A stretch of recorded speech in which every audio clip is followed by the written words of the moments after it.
Chapter 8:18. You have the right to file a complaint. The name, Chu Mengyao, made the security guard feel suffocated. He knew what the fuck was. She was the Miss of Pengzhan Industries. Among the employees of Pengzhan Industries, only a handful knew Meng Yao in person. Meng Yao didn't like to appear in public, and she rarely used her Miss identity to show off her power in the industries under Pengzhan Industries. However, there were many who knew Chu Mengyao's name. As long as they worked in Pengzhan Industries for more than half a year, they would have heard of Chu Mengyao. This was also a topic that they would unintentionally bring up when they chatted with their colleagues. Everyone knew that Pengzhan had a beautiful daughter named Meng Yao, but not many had seen her in person. That was why everyone was more curious about Meng Yao, and the name was etched into everyone's minds. Although the security guard was one of the lowest positions in Pengzhan Industries, he would still talk about Chu Mengyao with his colleagues after meals. When he saw the name on the membership card, he immediately understood Chu Mengyao's identity. She was actually the Miss of Pengzhan Industries. No wonder everyone around her had a diamond membership card. This wasn't strange at all. What kind of status did the Mrs. friends have? They must be rich and powerful. It was natural for them to have a membership card from Pengzhan Industries. Miss Chu, thank you for your cooperation. Please keep the membership card. The security guard was a little excited as he returned the membership card to Chu Mengyao. Chu Mengyao didn't say anything. It was obvious that she didn't want to expose her identity. Even if the security guard knew, he didn't say anything. Chu Mengyao nodded and put away her membership card with a smile. The security guard was very excited when he saw Chu Mengyao's smile. The miss was so approachable. She even smiled at him. This was something he could show off to his colleagues after meals. However, he knew that the miss didn't have any emotions in her smile. Still, he was happy because in the eyes of these people, the miss was a high and mighty existence. Please come in, Diamond member Miss Chu. The security guard opened the fence and made a welcoming gesture, letting Lin Yi drive the car into the parking lot. Impossible. How could they have a membership card? It must be fake, right? Go Huli couldn't accept this fact. From her point of view, how could these small fries have a membership card of Pengzhan Business Tower?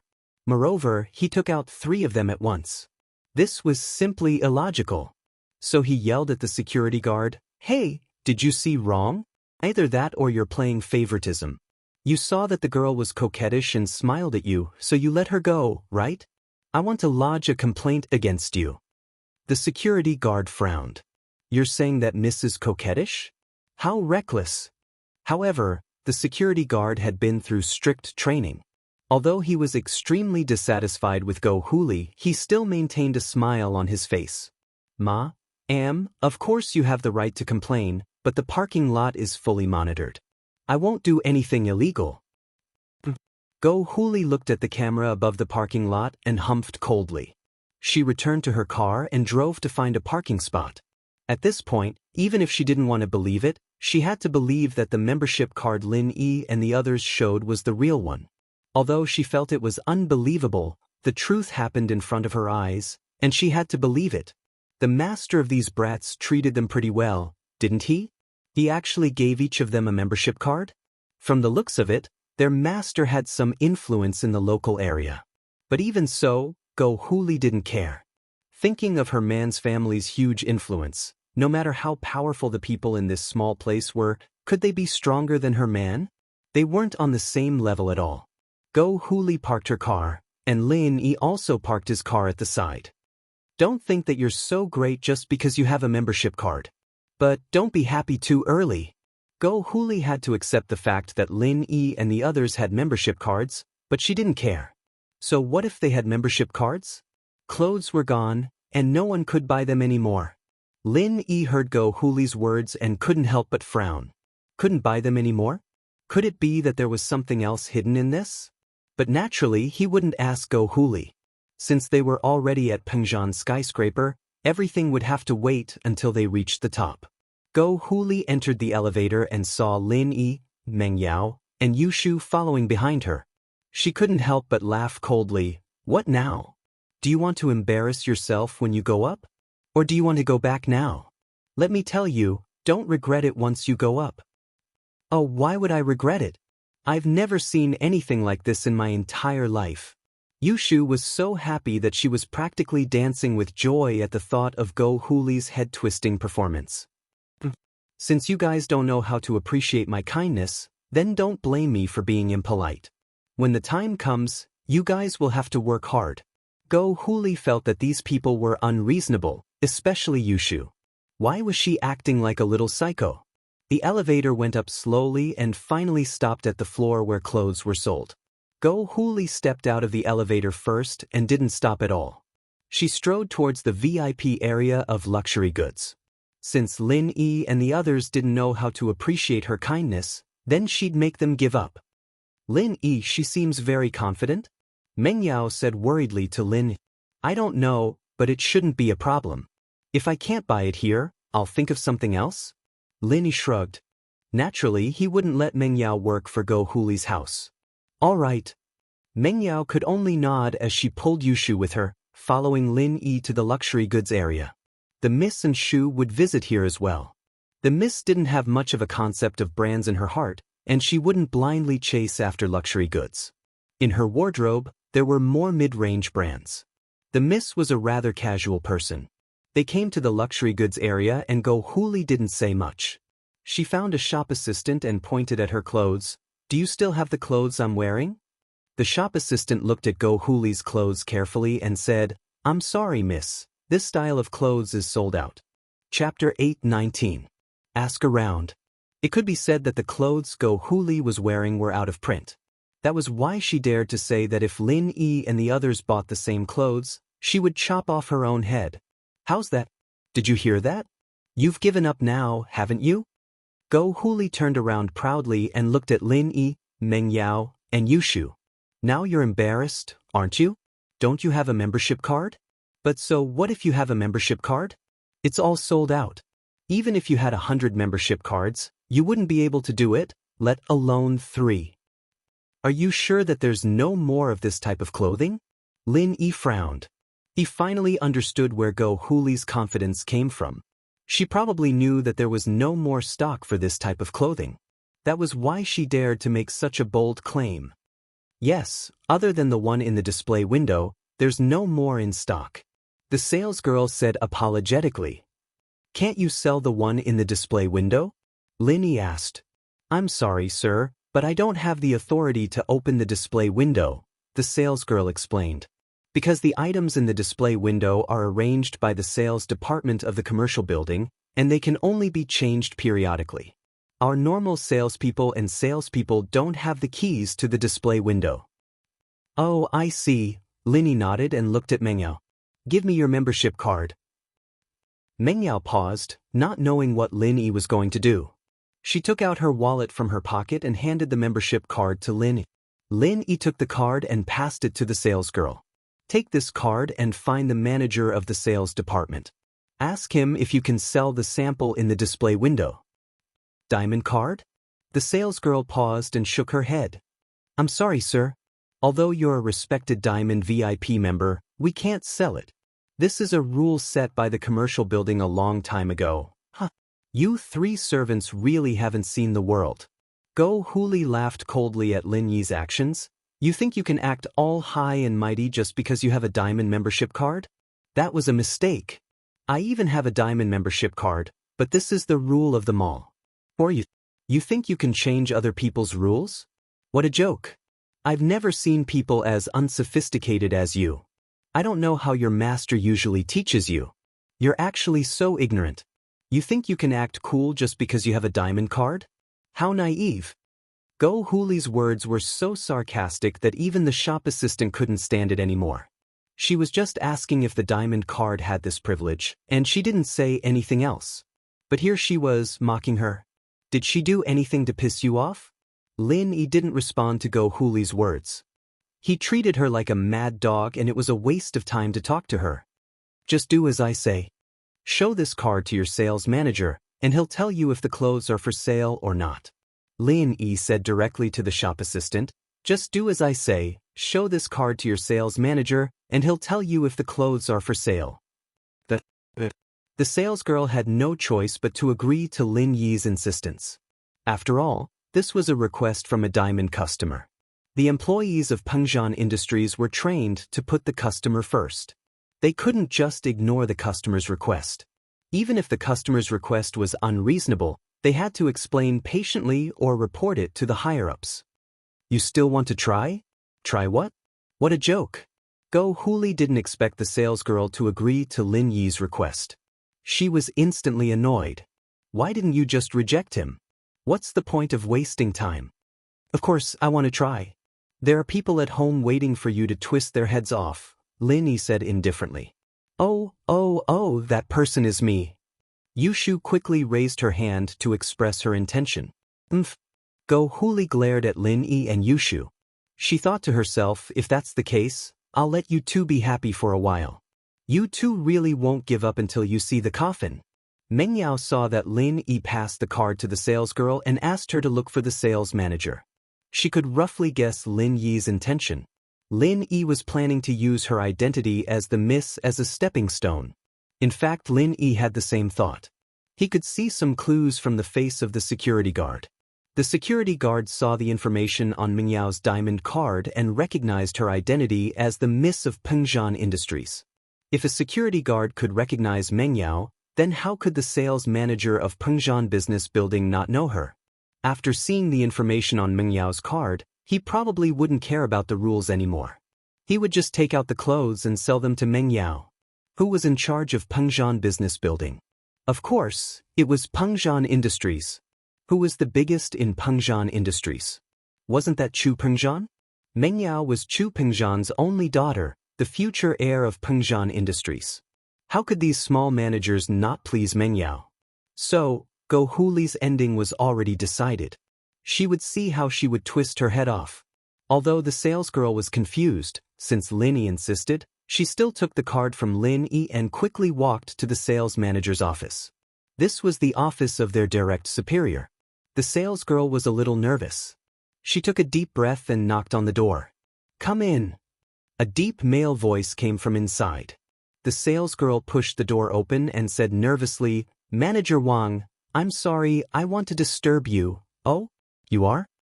Manager Wang obviously didn't know who the salesgirl was. There were too many salesgirls in the building. How could he recognize each and every one of them? I'm Chen Lily, the salesgirl of the luxury goods counter in the clothing department. The salesgirl introduced herself. Oh, what's the matter? Manager Wang didn't have any impression of Chen Lily. He nodded when he heard that she was his subordinate. It's like this. There's a diamond customer who wants to buy the display items in the window. Chen Lily said. Chapter 820. Chapter 0820, Destined Tragedy. Manager Wang, I've already explained to this customer, but he insisted that I show you his membership card. Chen Lily explained, didn't you say that we have to try our best to satisfy the customer's request? Even if it's an unreasonable request, we have to report it to the higher authorities. Manager Wang nodded. If the customer insisted, then Chen Lily wasn't wrong. He said, give me the membership card, I'll take a look first. Manager Wang wasn't an idiot since he was able to reach the position of marketing manager. Naturally, he knew that a customer who could say such a thing must have a high status. If the customer was really someone important, like a strategic partner of Pengzhan Industries, then he really couldn't afford to offend them. He could only call Pengzhan's assistant, Faubert. Chen Lily passed Meng Yao's membership card to Manager Wang. There was a credit card machine in Manager Wang's office. Manager Wang swiped it on the computer and the information on the card was displayed. Hiss. Manager Wang took a look at the member's name on the card and took a deep breath. Meng Yao, he knew what this name meant. Wasn't this the Miss of Pengzhan Industries? The Miss actually came to shop in person? Manager Wang felt that it was a little unbelievable. If the Miss wanted something, she just needed to tell Faubert and Faubert would be able to get it done. There was no need for the Miss to do it herself, right? However, Manager Wang suddenly remembered that the Miss was usually very low-key. She really didn't come to the mall to buy anything through Faubert. She always came to the mall herself, but she didn't make it public. Manager Wang only saw that the Miss had come here to buy things from the membership record. Thinking about this, Manager Wang understood that the Miss was probably a low-key person. She didn't like to show off. This time, there was no other way. The style she wanted was gone, so she had no choice but to ask the shop assistant to take out the membership card and look for him. Let's go, I'll go there myself. Manager Wang took Mingyao's membership card and said to Chen Lili. Chen Lili was stunned. She didn't know why Manager Wang had such a reaction after seeing the membership card. Was there any secret in this membership card? However, Manager Wang naturally wouldn't explain to Chen Lili. Since the Missy was a low-key person, she probably didn't want others to know her identity. Otherwise, she could have just called Faubert, and everything would be solved. Or he could just ask the shop assistant to convey her identity. There was no need to use such an obscure method to tell him. As Manager Wang walked out of the office, he ordered an employee of the sales department to take out the clothes from the display window. This made Chen Lili dumbfounded. Does Manager Wang really agree to sell the exhibits in the display window?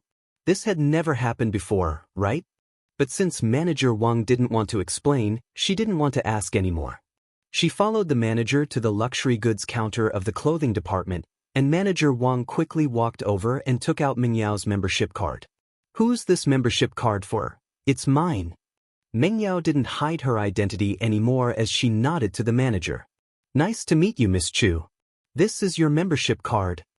Manager Wang quickly returned the membership card to Mingyao respectfully.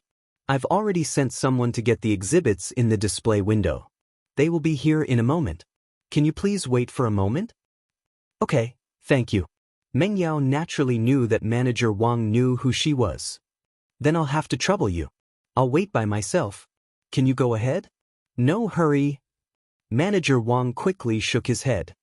Oh hey, old lady, when are you going to perform a head-twisting performance? We got you the exact same clothes. Yushu couldn't wait to call out to go Huli after the clothes were bought. Old lady? Who's the old lady? I'm only in my 30s, okay?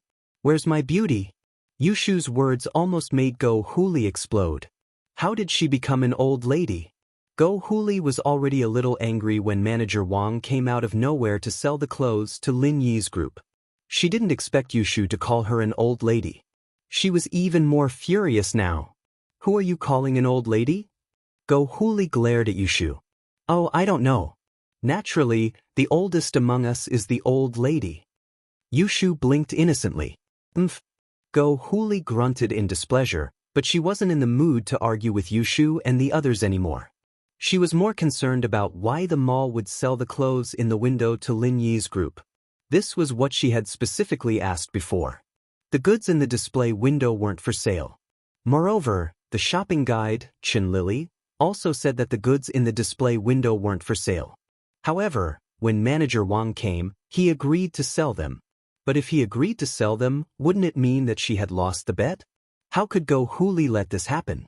She was confident that she could see Lin Yi's group lose face. Then she would bring them home and humiliate them. She would make them work for her. But the situation changed. She actually lost. Didn't that mean that she would have to tear her head off in front of them? How could Go Huli tear her head off? Her face turned ugly. She looked at Manager Wang coldly. What's wrong with you guys? I thought the goods in the display window weren't for sale? Why are you selling them? Manager Wang paused. He didn't know what Go Huli was doing.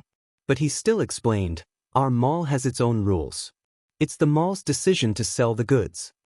What Manager Wang meant was, although you are a VIP of our mall, you can't interfere with the operation of our mall, can you? Aren't you being too nosy? You guys are going back on your words.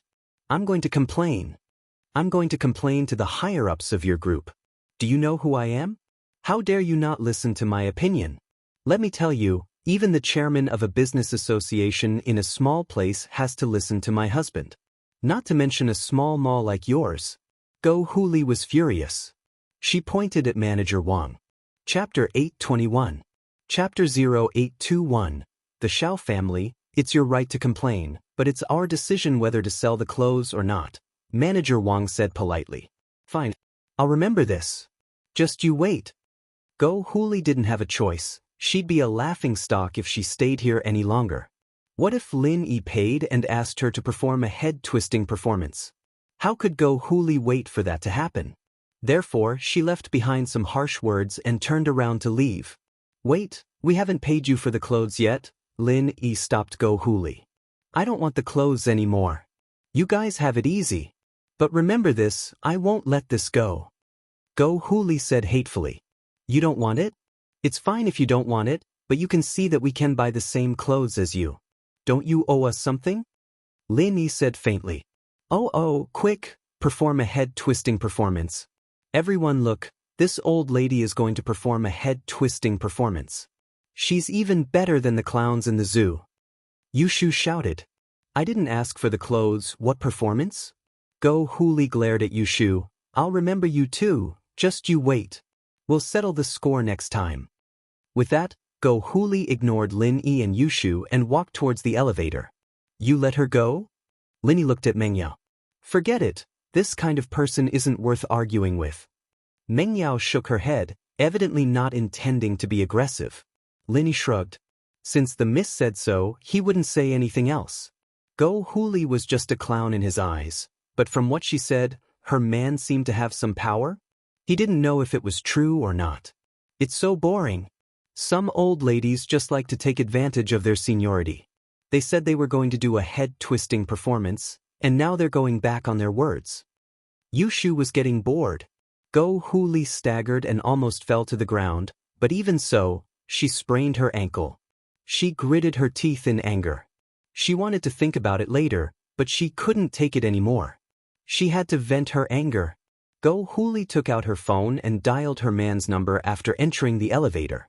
Hubby, I got bullied as soon as I got to Songshan. Not only did they drench me with a water gun, they didn't even compensate me for my clothes. They even humiliated me by telling me to pull my head off in front of them. Go Huli complained first. There's another girl who called me an old lady. I'm so young and pretty, how can I be an old lady? What's going on? Poor they. The man on the other side of the phone frowned, but he also knew what kind of person his wife was, so he didn't directly believe Go Huli's words. You didn't provoke them, why did they bully you? What was going on? Tell me the truth. Don't talk nonsense, you think I don't know you? It's just 2 housekeepers and a gardener, and they were playing around with the water gun in the villa. I just bought a villa for our family and wanted to take a look, but when I drove to the villa area, they poured water all over my head and face. Go Huli saw that her husband didn't believe her, and she could only tell the truth. I was thinking that we needed some workers to clean the house, didn't we? I wanted them to be free cleaners for a month, so I scared them and asked them to pay for my clothes, but they agreed. Then why did you say they humiliated you? The man humphed and asked. They were just a few servants, how could they afford to pay for my clothes? You know that I bought all my clothes from Pengzhan Commercial Building, and when I bought them, other than the display in the window, there was only one left. Go Huli explained. I thought that they definitely wouldn't be able to buy it. So I made a bet with them, saying that if they bought it, I would cut off my head, and if they couldn't, they would have to work hard for a month. And they bought it, right? The man was speechless. How could she say something like that? Cut off your head for them to see? Yeah, I didn't think that all the servants would have a diamond membership card of Pengzhan Business Tower. Their master treats them so well. Go Huli was a bit annoyed. But so what if they have a membership card? I thought that even if they had 100 membership cards, they wouldn't be able to buy the same clothes as me after they sold all the goods. But I didn't think that when they showed their membership card, a manager Wang came and wanted to sell the goods in the window to them. I'm so mad, I don't know what's wrong with this manager Wang, standing with a few slaves. Slaves? Servant? The man was pissed. Do you have a brain or not? How can a few maids and gardeners have a diamond membership card? From what I know, your diamond membership card was given to us because we are from a noble house. How can a few maids have a diamond membership card? Because their master treats them well?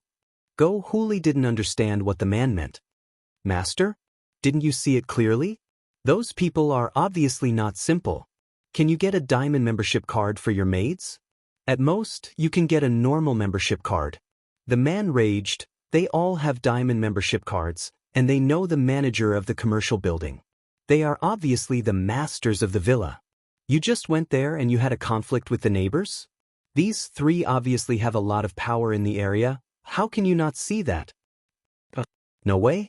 Go Huli paused, but their clothes are so shabby, and which master of the villa personally cleans the place? Cleans the place because they want to exercise, or maybe they have nothing better to do. When my old man was still alive, he planted vegetables in the fields. Why don't you call him a servant? The man said angrily, You idiot, you just went there and you already made enemies. Chapter 822. Chapter 822, Chu Minyao's identity. Alright. Stop crying. We'll talk about this when I get to Songshan. I'm in Donghai right now, and Xiaoben and I still need to visit House Kong. We'll get revenge for you after we're done here. Xiao Ji said helplessly. Then I'll just swallow it for now? I'm being bullied as soon as I get here. What will people think of me? Huli couldn't wait any longer. She was about to explode. She wanted to teach Lin Yi a lesson right here and now. Then what do you want to do? Xiao Ji said helplessly. I don't want to do this. Do you know anyone in Songshan? If not, find some hoodlums or hoodlums to teach them a lesson. Huli said. You don't even know their background and you're going to teach them a lesson? Xiao Ji frowned. What background could they have?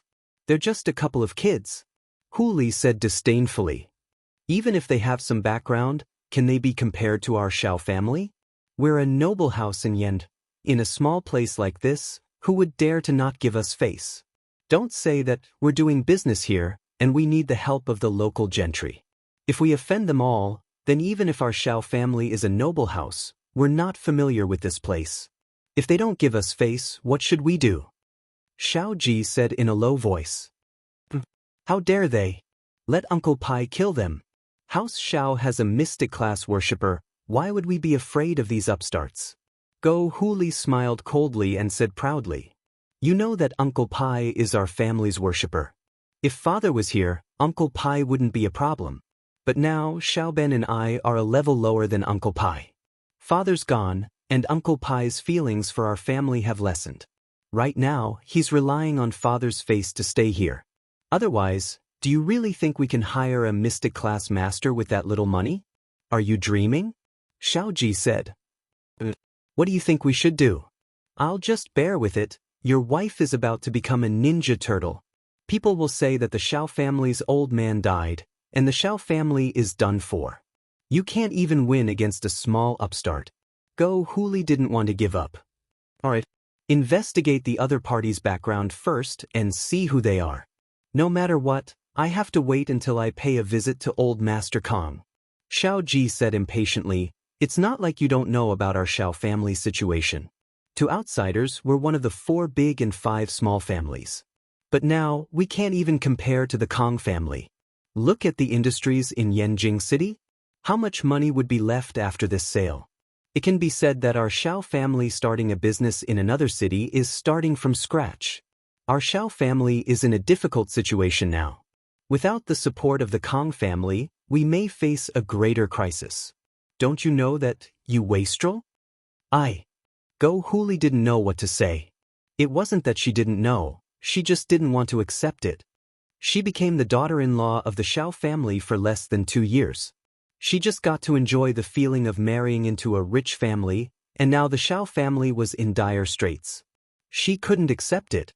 So the more it was like this, the more she wanted to show off the Xiao family's prestige. She wanted to use the Xiao family's name to fight for her face and act cool.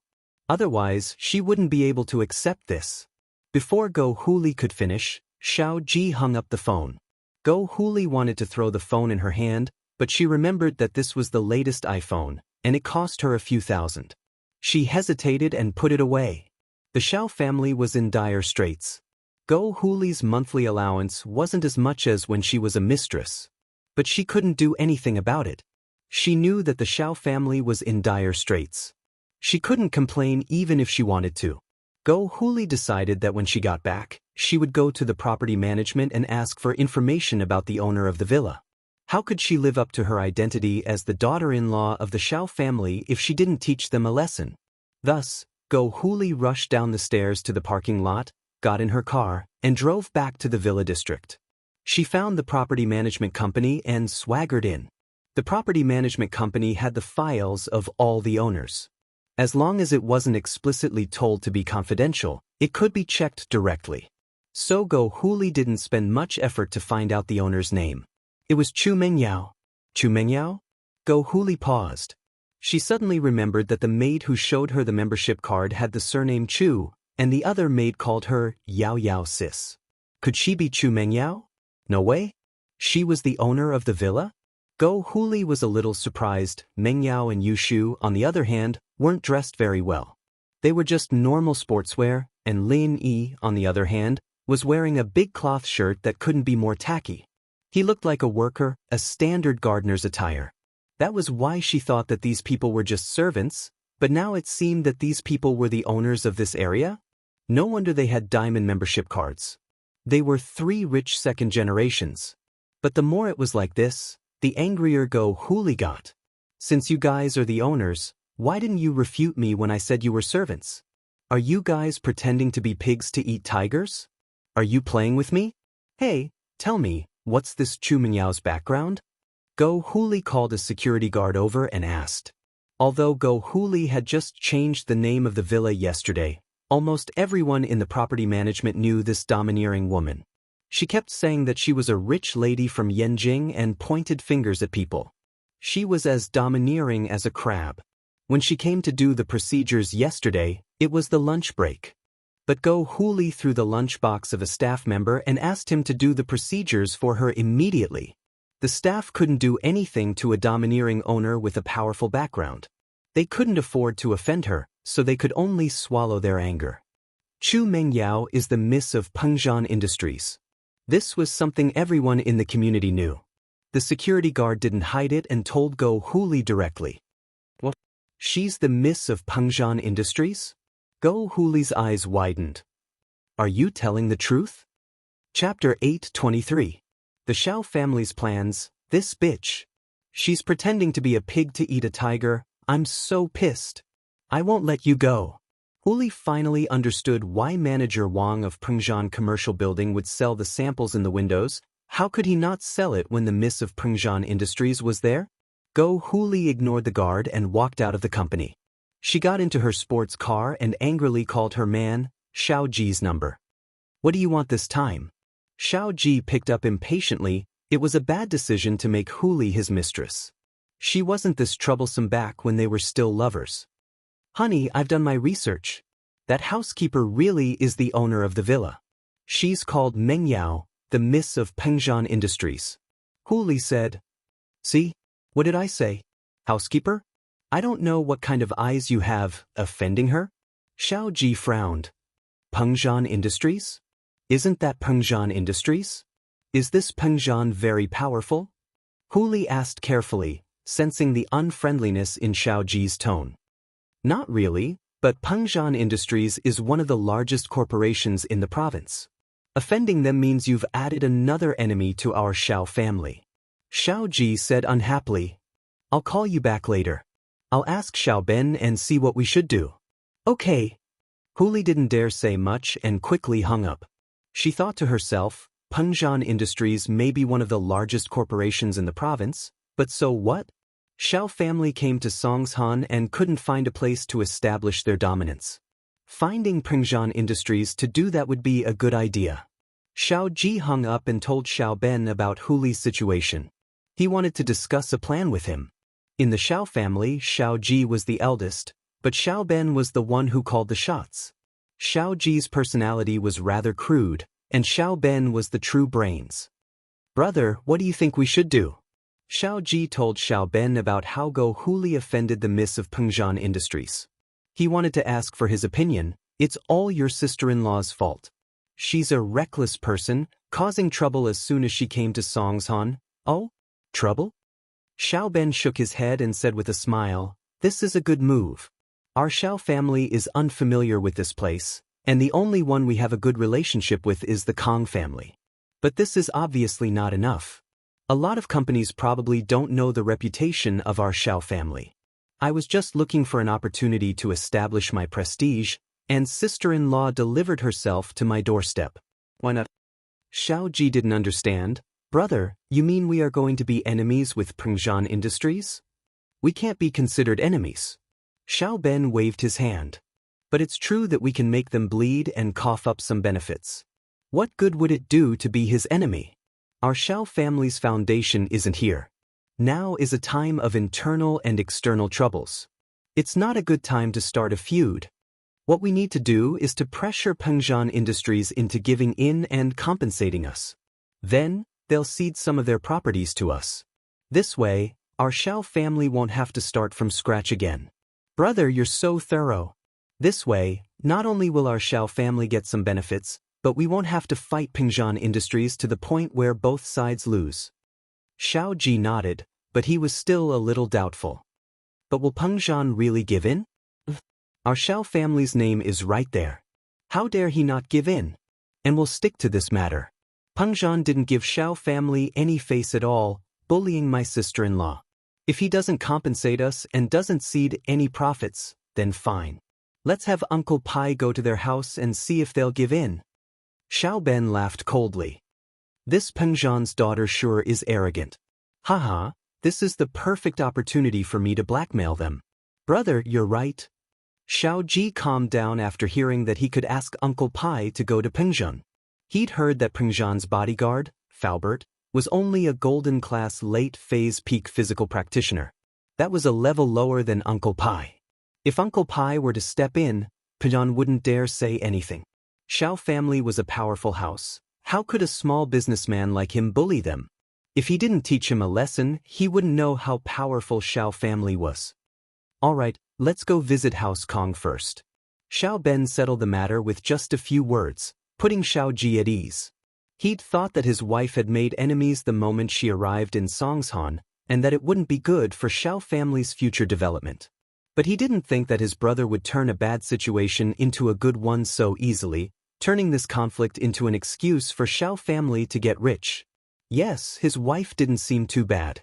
Being a little arrogant had its benefits. He'd have to praise her when he got home and let her continue being arrogant. Uncle Pai isn't here yet? Xiao Ji looked at the time on his watch. I've already sent someone to the hotel to pick him up. If it wasn't for Uncle Pai, I'd really be afraid that old fox Dr. Kong would cause some trouble. House Kong and Xiao family haven't been very close lately. Xiao Ben sighed. House Kang's attitude made the Xiao family brothers a little anxious. The Xiao family brothers were very clear about House Kang's goal. The so-called marriage was nothing more than using the Xiao family as a springboard for House Kong to become a noble house. But as the Xiao family fell further and further, House Kong was probably starting to look down on the Xiao family's usefulness. The Xiao family sold their business in Yanjing and came to Songshan for two reasons. One was to facilitate the marriage between House Kong and House Xiao, and the other was because the competition in the business world wasn't as fierce as in Yanjing. The Xiao family brothers were in a difficult situation in Yanjing. Their grandfather's old friends had all turned their backs on them. Even House Yu didn't see the Xiao family as a noble house anymore. At the end of the day, the Xiao family didn't have anyone who could stand on the stage. The Xiao family didn't have any masters. Although they had Uncle Pai, a mystic class master, he was still a master. It wasn't the Xiao family's strength. Xiao family started off as a business family. At its peak, it was because of Uncle Pai's support that the Xiao family became a noble house. But now, the Xiao family brothers didn't have the power of Uncle Xiao family's old man, and Uncle Pai's attitude had changed. The Xiao family was naturally a lot weaker. Xiao Ji and Xiao Ben regretted not training with Uncle Pai when they were young. If the Xiao family brothers were just golden class masters, they wouldn't be in this situation. Chapter 824. The Xiao family's visit an SUV with Yanjing's license plate slowly drove over. Uncle Pai had arrived. The two brothers of the Xiao family also got in the car and drove to the Kong family's villa with the MPV. Dad, the Xiao family is here. Should we go welcome them? Kong Gafeng had received a call from the Xiao family brothers and came to the study room of his father, Dr. Kong. Oh, they're here? Looks like they can't wait any longer. Dr. Kong curled his lips and said with disdain, I heard that the Xiao family is just an empty shell now? Yes, according to my investigation, House Kong has sold all their properties in Yanjing and is preparing to invest in Songshan. Kong Greifeng nodded. Why Songshan and not Donghai? Dr. Kong asked. With the little money they have left, it won't be enough in a city like Donghai.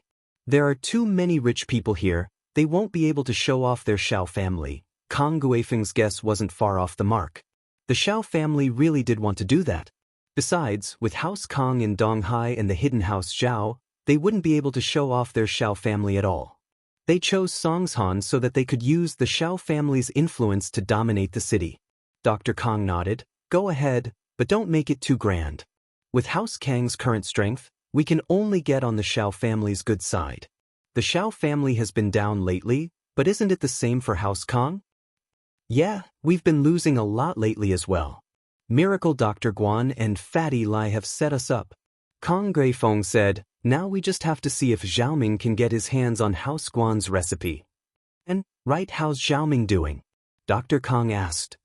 Zhao Qibing accidentally injured him during the demolition, but I heard that Kang Mingming wanted to settle it himself and asked them to pay for it, Kang Guifeng said.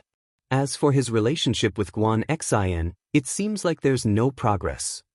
Doesn't this brat always boast that he's a master at picking up girls? Why hasn't he succeeded after so long? Dr. Kang was a little anxious and then asked, by the way, is his injury serious? I'm not sure about that, but Kang Mingming didn't say it himself. I guess he's fine. Kang Guifeng shook his head. It didn't take long for the Xiao family brothers to arrive with Uncle Pai. Dr. Kang didn't want to show up, but when he heard that Uncle Pai was here, he ran out of his room and apologized when he saw the Xiao family brothers and Uncle Pai. I'm so sorry, Elder Pai, Xiao Ji, Xiao Ben, I'm getting old and sleepy, so I fell asleep. It's fine, it's fine. Xiao Ben waved his hand nonchalantly as he stood up with Xiao Ji. We're just two juniors, how could we trouble you, Dr. Kang? We're flattered. Xiao Ben, on the other hand, was smiling coldly inwardly. You old fox, if you hadn't heard that Uncle Pai was here, you'd probably still be hiding, wouldn't you? In fact, that was the case. Dr. Kang knew how powerful Uncle Pai was, and there was no way he wouldn't give him face. Perhaps House Kang would need Uncle Pai's help in the future. At the level of a noble house, the conflicts between them couldn't be solved with normal methods. Naturally, the noble houses had their own way of solving problems, and for people like Pengzhan and Sihua, there were many things that couldn't be solved through normal channels, let alone conflicts between noble houses. And so, the way the noble houses solved their conflicts was very simple. Whoever had the harder fist would have the upper hand, and Uncle Pai, as a mystic-class physical practitioner, naturally couldn't be underestimated. Of course. Dr. Kang was all smiles as he greeted Uncle Pai. Elder Pai's presence brings light to our humble house. Dr. Kang's name is quite well known as well. Uncle Pai looked at Dr. Kang, not even standing up from his chair. He only looked at Dr. Kang, speaking faintly.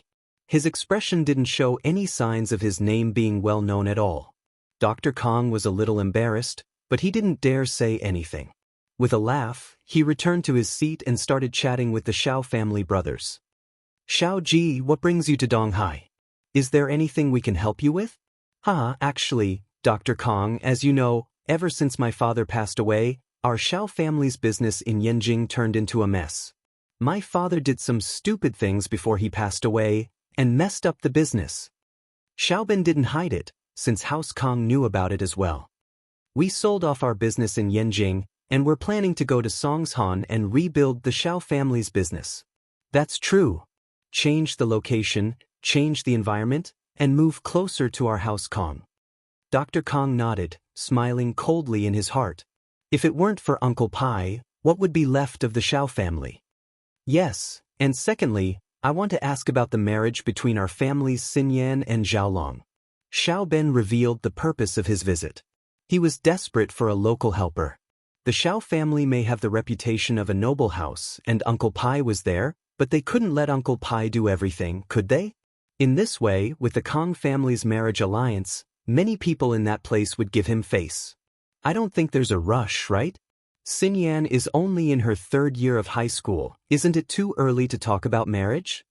Dr. Kang said, of course, I'd be happy to make this marriage happen, but Xinyan is still too young. She's not of the legal age yet, right? Dr. Kang, you're joking. These rules are nothing in the eyes of a noble house, but even if they don't get married, they can still get engaged. At least we can get it done first, right? Xiao Ji also laughed and interrupted. Yes, that's true. Dr. Kong nodded. All right, I'll ask Xiaolong about this, and then we'll move the engagement forward. As for the engagement, Dr. Kong didn't really care. After all, an engagement wasn't marriage, and he could call it off at any time. As long as House Kong found a stronger backer, or if he had more power, he could get rid of the Xiao family. Xiao Ji and Xiao Ben felt the change in Dr. Kang's attitude, and understood that if it weren't for Uncle Pai, this marriage would be troublesome. After saying goodbye to Dr. Kong, Xiao Ji and Xiao Ben left House Kang's mansion dejectedly. It was like a tiger being bullied by a dog. But the news of the Xiao family's downfall couldn't be suppressed, and Dr. Kong would find out sooner or later. Chapter 825. The troublemaker with Hu Li gone, Meng Yao and Yushu naturally wouldn't buy the clothes in the showroom. The style was obviously for a young married woman, but even if that wasn't the case, Meng Yao wouldn't wear the same clothes as a shrew like Hu Li. Manager Wang saw that Meng Yao didn't want the clothes again, and Hu Li left in a huff. He guessed that Hu Li must have pissed off the miss, and the miss got mad at her. That was why this happened. But Manager Wang, naturally, wouldn't ask too many questions. The miss didn't want the clothes anymore, and he acted as if he didn't know anything. He turned to Meng Yao. Miss Chu, please walk around a bit more, and contact me if you need anything. Here's my name card. All right, Manager Wang. You can go now. The miss took the name card and passed it to Lin Yi. Manager Wang looked at Lin Yi, a strange light flashing in his eyes. He heard that Pingzhan had a son-in-law who was the second biggest shareholder of the company, but he'd never attended a board meeting. Could it be that the person beside the miss was the second biggest shareholder of the company? But looking at the clothes he was wearing, it was quite shabby. Even so, Manager Wang didn't dare underestimate him. Rich people had a lot of dirty tricks up their sleeves. He looked at the miss again, and saw that she was only wearing the normal sportswear given out by the school. It was impossible to tell who she was from the outside. Meng Yao didn't have any intentions of walking around anymore. She didn't have anything else to buy. She turned to Yushu. Shu, what are we going to do now? I don't know. I was quite happy that I could have some fun, but that old woman's a liar. Yushu complained, a little unhappy. It's so boring. Let's go see if there's anything interesting. What's interesting around here? Meng Yao didn't think that there was anything interesting in the business district. Yeah, there's a Tiandi's Wonderful Times arcade not far from here. I want to go check it out. Yushu said. What's there to see in an arcade? There's a lot of gangsters there. It's very dangerous. Meng Yao said subconsciously. Yushu used to want to go to an arcade as well, but Meng Yao used this reason to reject her. We have Shield Bro now. There's nothing to be afraid of now. Yushu said. If the gangsters bother us, Shield Bro will beat them up. Meng Yao paused after hearing Yushu's words. It was true that they wouldn't be in any danger now that they had Master Lin by their side. Normal gangsters wouldn't be able to do anything to him. Lin Yi, Shu wants to go to the arcade? Meng Yao. Lin Yi was a little surprised. The miss was asking for his opinion? She had never been like this before. It seemed that after the incident at the hospital, the young lady had really changed a little. Lin Linny said, the 2111, the Lin Linly, Lin Lin's, Lin Lin think. Lin Mingyao wanted to see what an arcade looked like. Would people laugh at her if she told them she'd never been to an arcade before? Meng Yao actually wanted to see what the arcade looked like. She was a grown-up now, and she didn't know if people would laugh at her if she told them she'd never been to an arcade before. However, this was the life of the Miss and Shu before they met Lin. It looked glamorous, but it was boring. The three left Pingzhan Commercial Building. Lin Yi drove to a large entertainment center according to Yushu's directions. There were video games, billiards, and internet cafes. There were a lot of young people here, and one could tell from the frequency of people coming in and out that this place was very popular. The first floor of the entertainment center was half an arcade and the other half a billiards hall. Meng Yao and Yushu had never been here before. They'd only seen it on TV before. Lin Yi, can you go buy some tokens? Meng Yao knew that tokens were used here, so she asked Lin. Lin Yi nodded and walked to the bar. Meng Yao and Yu Shu, on the other hand, started walking around the arcade, wanting to see if there were any interesting games to play. Pretty girl, wanna play together? Meng Yao and Yu Shu had just walked into the arcade when a few delinquents at the entrance stared at them. Someone came up to them after they were alone. It was a red-haired young man. Meng Yao and Yu Shu were always the center of attention no matter where they went. Although they were only wearing normal sportswear today, they looked more like students, making the delinquents think that they didn't have any powerful background. Meng Yao looked at the red-haired young man coldly and ignored him. Yu Shu, on the other hand, was curious. Hey, why is your hair red? Did you look like this when you were young? Hey, you want to know? I don't mind taking you to a place with no one around so you can study it. The red-haired young man said excitedly when he saw the big-breasted Yu Shu talking to him. I don't really want to know. Yu Shu shook her head. I just think it's ugly, like a turkey. The red-haired young man wasn't happy when he heard Yu Shu's words. What do you mean, girl? It's fine if you don't want to play, but you don't have to curse at me, do you? Meng Yao was a little annoyed. This Yu Shu was a troublemaker, causing trouble the moment she came. She shouldn't have come if she knew this would happen. If it weren't for Lin Yi, the two of them would have been in trouble. In fact, Yu Shu wasn't stupid. If it weren't for Lin Yi, she wouldn't have caused trouble. The red-haired young man's words attracted a few delinquents, and they surrounded Meng Yao and Yu Shu. What do you want? Meng Yao frowned. She didn't expect these people to be so reckless. Were there no security here? Meng Yao had never been to a place like this before, so naturally, she didn't know that there weren't any security here. There were only a few gangsters watching the place, but they wouldn't come out as long as there wasn't a huge commotion. She scolded our red-hair bro. What do you think we should do? A bald young man with a cigarette in his mouth pointed at Yu Shu. Fine, it's her fault. I'll apologize on her behalf, okay? Meng Yao didn't want to cause trouble. Okay? You think it's okay? How about this? Let this girl play with our red-hair bro for a while, and we'll forget about it. The baldy said, Don't cross the line. How could Meng Yao agree to this? Let Shu play with them? Chapter 8:26. Leaving just like that? Was. Meng Yao's eyes went wide. What was that supposed to mean? How could he just touch Shu like that? No. Meng Yao rejected Red Hair's suggestion. I don't want to use force, there's no point. Red Hair was getting angry at Meng Yao's lack of appreciation. I don't want to make a big deal out of this either. Meng Yao was referring to Lin Yi. If Lin Yi were to take care of this, these people would probably be lying on the ground. Fine, I'll give you another choice. One of you will race with me. If you win, we'll forget about this. But if you lose, you two have to stay with me tonight. Red Hair said as if he had Meng Yao in his grasp. He thought that Meng Yao was scared after hearing her words, so he made a request that was even more ridiculous. Everyone knew that he was the racing god here, and there were few who could beat him in this simulation game. Oh, and if you lose? Lin Yi suddenly appeared behind Red Hair and whispered into his ear, giving Red Hair a fright. His scalp was about to explode. He thought he'd seen a ghost. Red Hair turned around and saw Lin Yi.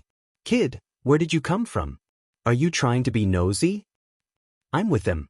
Lin Yi said faintly. Answer me, what happens if you lose? How could I lose? The red-haired man seemed to have heard an extremely funny joke as he coldly laughed and said with disdain. Since it's a competition, we have to be fair. They'll stay with you tonight if they lose, but what if you lose? Lin Yi asked faintly, ignoring Red Hair's laughter. They'll stay with me if they lose, and I'll stay with them if I lose? Red Hair laughed lewdly. If that's the case, then there's no need to compete. Let's go. Lin Yi turned to Meng Yao and Yu Shu. This guy's retarded, he can't even understand simple logic. There's no point in winning against an idiot like him. Oh, I think so too. Yu Shu nodded in agreement. She wasn't afraid of Red Hair now that Lin Yi was here. Meng Yao also covered her mouth and laughed. Lin Yi's words were a little infuriating, but this Red Hair was indeed a little unreasonable. He was the one who came to talk to her first, and she didn't even do anything to provoke him. Kid, you mean you're leaving just like that? Who do you think you are? Red Hair was a bit annoyed by Lin Yi's attitude. He was considered a famous person in this arcade, and there was someone who dared to not give him face. If that's the case, then don't leave. Don't look for trouble for yourself. Lin ignored Red Fur. Lin didn't care about this kind of person.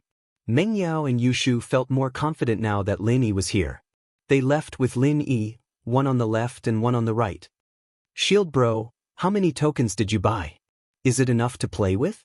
Yushu seemed to have forgotten about red hair as she looked at the tokens in Lin Yi's hand excitedly. Motherfucker, leave them here. Red hair didn't want to cause trouble in the arcade. After all, the boss here had a lot of background, but Lin Yi and the others were so arrogant. If red hair didn't do something, he'd lose all his face today. Red hair said as he reached out to grab Yushu. But before his hand could touch Yushu, he was grabbed tightly, unable to move. I said, don't look for trouble for yourself. Do you not understand? Lin Yi looked at red hair and asked coldly. Red hair struggled to break free from Lin Yi's hand, but he realized that his wrist was clamped by an iron clamp. He couldn't move at all.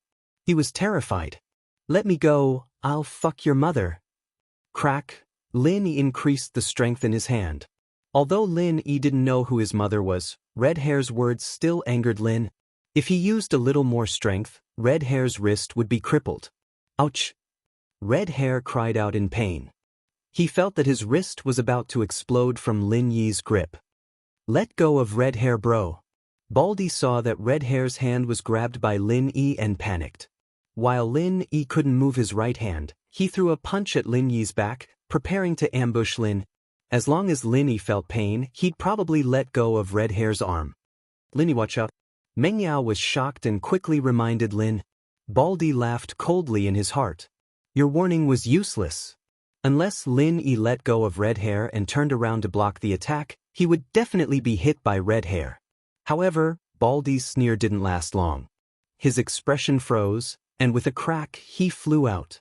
Lin Yi's leg kicked out at an unbelievable angle and strength. It was almost a 90-degree angle, and it sent Baldy flying, crashing into the wall of the arcade. Along with Baldy, the gangsters who wanted to ambush Lin Yi were hesitant. The angle of the kick was too unimaginable. Normal people could kick people from the back, but it had to be done at a certain distance, and they couldn't use too much strength. It was impossible for Lin Yi to send someone flying with one kick. Red Hair wasn't an idiot. He knew that Lin Yi wasn't easy to get along with just one move from Lin Yi. He knew that he'd met a tough opponent this time, and his tone wasn't as tough as before. Bro, where are you from? Who's your boss? You might even know him. My boss is standing right there. Lin Yi pointed at Meng Yao and Yushu with his other hand, and Yushu even raised her hand to greet Red Hair. Fuck, are you messing with me? Red Hair subconsciously thought that Lin Yi was messing with him. What kind of boss had two girls? Wasn't this bullshit? Red Hair was furious. I don't care who you work for, do you know who's in charge of this place? This is Zhou Ruoguang bro's place, and you're messing around here? Are you tired of living? Zhou Ruoguang? Lin Yi paused. No wonder the sign, Tiandi's Wonderful Entertainment Center, sounded familiar. It was Zhou Tiandi's business. Red Hair's underlings had gone to get Zhou Ruoguang as well. The situation here was out of their control. Lin Yi was no weak, Baldy was lying on the ground with a kick, and Red Hair was being held hostage as well. The underlings didn't dare act rashly, and could only go to Zhou Ruoguang for help. Chapter 827. Did I say something wrong? What's going on? Zhou Ruoguang looked at Baldy impatiently. Guang bro, someone's messing around in the arcade and caught Red Hair bro. Can you go take a look? Baldy said carefully. Master June.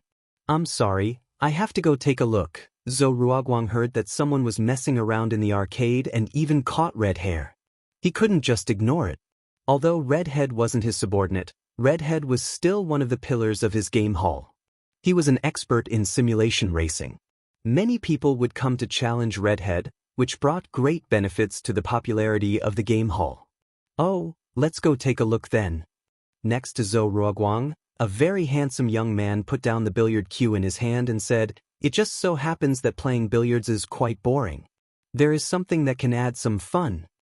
Zhou Ruoguang relaxed after seeing that Master June didn't show any dissatisfaction. Since Master June is interested, let's go take a look together? Master Jun's name was Zhen Ingjun.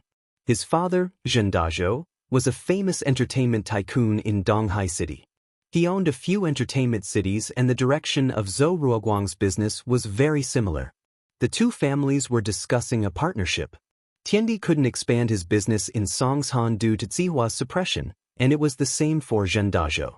He was doing quite well in Donghai, but there were just too many ruthless people in the city, and Dazhou's growth was restricted as well. The two hit it off right away, planning to set up a gambling boat between Donghai and Songshan. They'd be making huge profits from the illegal gambling business. Of course, the two of them started their business in entertainment cities and knew about casinos very well. They knew the profits, and the gambling ship was safer on the sea. It was easy to avoid detection, so making money shouldn't be a problem. However, Zhen Dazhou was obviously more powerful than Zhou Ruoguang. This time, Zhen Dazhou was the leader of the gambling ship and Zhou Tiandi was the assistant. It was impossible for Zhou Tiandi to build a luxurious gambling ship with his current wealth. Thus, Zhou Tiandi only owned a small part of the shares while Zhen Dazhou owned the majority. As a result, whenever Zhou Ruoguang and Zhen Ingjun were together, Zhou Ruoguang treated Zhen Ingjun as his leader and called him Master Jun. Zhou Ruoguang and Zhen Ingjun followed the baldi out of the billiards hall and came to the game hall next door. A few gangster-like people followed behind Zhou Ruoguang. They were all his underlings. Zhou Ruoguang couldn't handle it himself when someone was causing trouble in his place. He didn't have the guts to do so either. He only gave a few orders and left the rest to his underlings. Today, Zhou Ruoguang wanted Zhen Ingjun to see his powerful side. He yelled as soon as he entered the game hall, "Who dares to cause trouble in my Zhou Ruoguang's place? Are you tired of living?" Lin didn't expect Zhou Ruoguang to come so quickly. But since he came, it saved Lin Yi a lot of trouble. He grabbed Red Hair's arm and looked up at Zhou Ruoguang. "It's him. I caught him for you." Zhou Ruoguang heard Lin Yi's voice and paused for a moment. He then looked at Lin Yi and realized that the person causing trouble in the place was Lin Yi. Zhou Ruoguang complained in his heart. This Red Hair was really blind. Of all the people he could have messed with, why did he have to mess with a god like Lin Yi? Did he have nothing better to do? "Guang bro, save me." Red Hair saw Zhou Ruoguang and thought that his savior was here. He immediately called for help. Zhou Ruoguang was instantly annoyed. "What are you shouting for? I can't wait to draw a line between us, and you want me to save you? Do you think I'm stupid?" However, Zhou Ruoguang reacted quickly. After hearing Lin Yi's words, he knew that Red Hair provoked Lin Yi. He walked down the stairs. "Red Hair, you don't look like a good person. How dare you cause trouble in my place? Go and beat him up until I can't recognize him." Which one of Zhou Ruoguang's men didn't know Red Hair? When they heard Zhou Ruoguang's order, they couldn't help but be stunned. Beat Red Hair? Guang bro said something wrong, right? Hence, they looked at Zhou Ruoguang in confusion. "Guang bro, did you say something wrong?" Baldi asked, puzzled. However, Zhou Ruoguang didn't bother with the bald man anymore. Instead, he said to his men, "What are you looking at? Do it. I've raised a bunch of useless people like you to drop the ball at a critical moment. Are we beating Red Hair?" Zhou Ruoguang's men finally came back to their senses and asked weakly. "Nonsense, hurry up and do it." Zhou Ruoguang couldn't care less about Zhen Ingjun anymore. In his eyes, Lin Yi was much more important than Zhen Ingjun. If he didn't handle this god well, he would be in trouble. So, Zhou Ruoguang ran over respectfully. "Hayashi Lin, you're here?" Zhou Ruoguang's words stunned everyone, especially Red Hair and Baldi. They looked at Zhou Ruoguang dumbfoundedly. He knew Lin Yi? And wasn't the way he addressed him a little too? Yushu almost burst into laughter when she heard how Zhou Ruoguang addressed Lin. "Ha, Shield bro, how did you become a god?" "I don't know." Lin Yi shook his head and let go of Red Hair. Red Hair didn't dare to do anything to Lin Yi anymore. His face was full of shock. No matter how stupid he was, he could tell that Zhou Ruoguang was very respectful towards Lin. He was afraid of getting beaten up, so he begged with a bitter face, "Guang bro, I'm sorry, I was wrong, I shouldn't have caused trouble, drag him away." Zhou Ruoguang was afraid that Lin Yi would be angry and didn't have time to waste with Red Hair. He waved his hand and his men dragged Red Hair away. Hayashi Lin, I'm really sorry, there are always some blind hooligans in this place, please don't mind them. Zhou Ruoguang said carefully with a smile on his face to Lin. Oh, your family owns this place?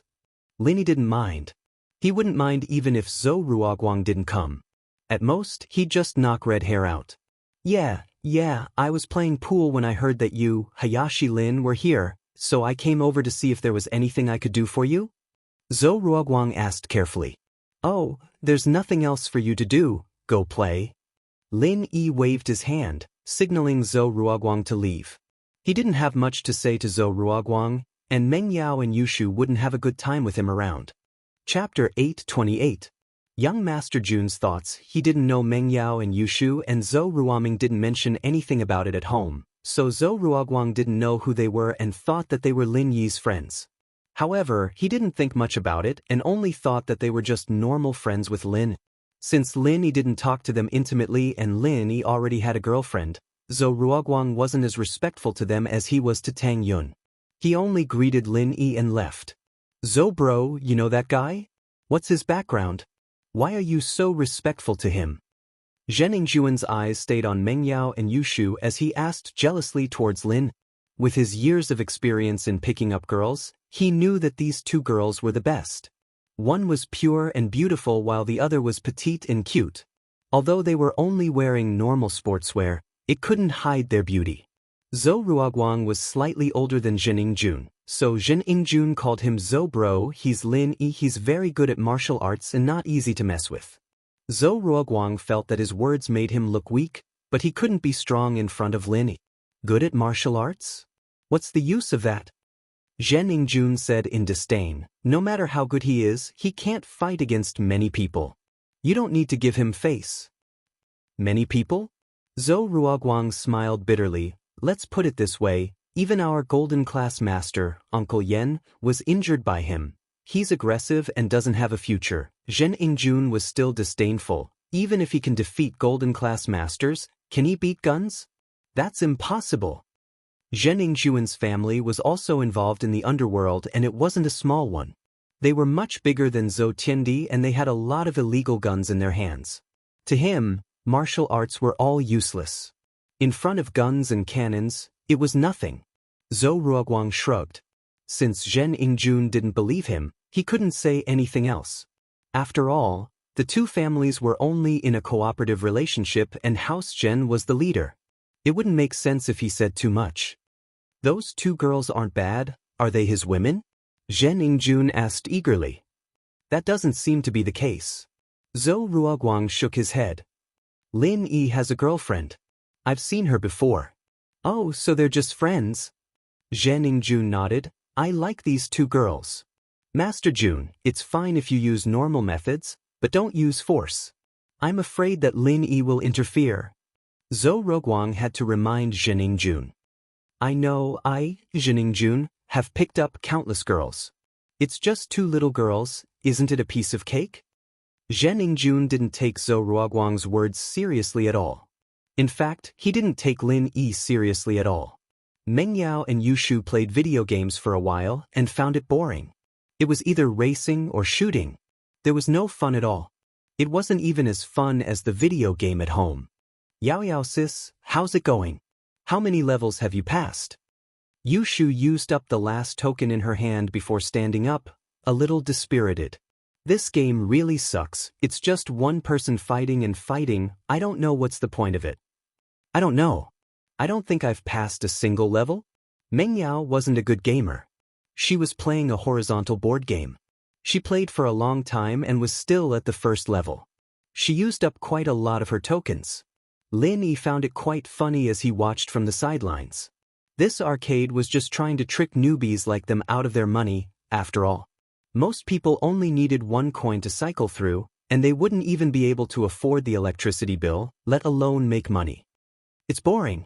Let's go to another arcade. Yushu stood up and gave up on playing. Meng Yao came here with the thought of widening her horizons and gaining more experience. It didn't matter if the game was fun or not. Lin Yi didn't play and only followed behind Meng Yao and Yushu. Although Lin Yi hadn't played many games before, most of them tested a person's reflexes. It wasn't a difficult task for Lin. There are many people over there. Let's go check it out? Yushu noticed that one corner of the arcade was unusually crowded, with some people cheering and crying out in frustration from time to time. Lin Yi, Meng Yao, and Yushu walked over and saw that it was a few gambling machines.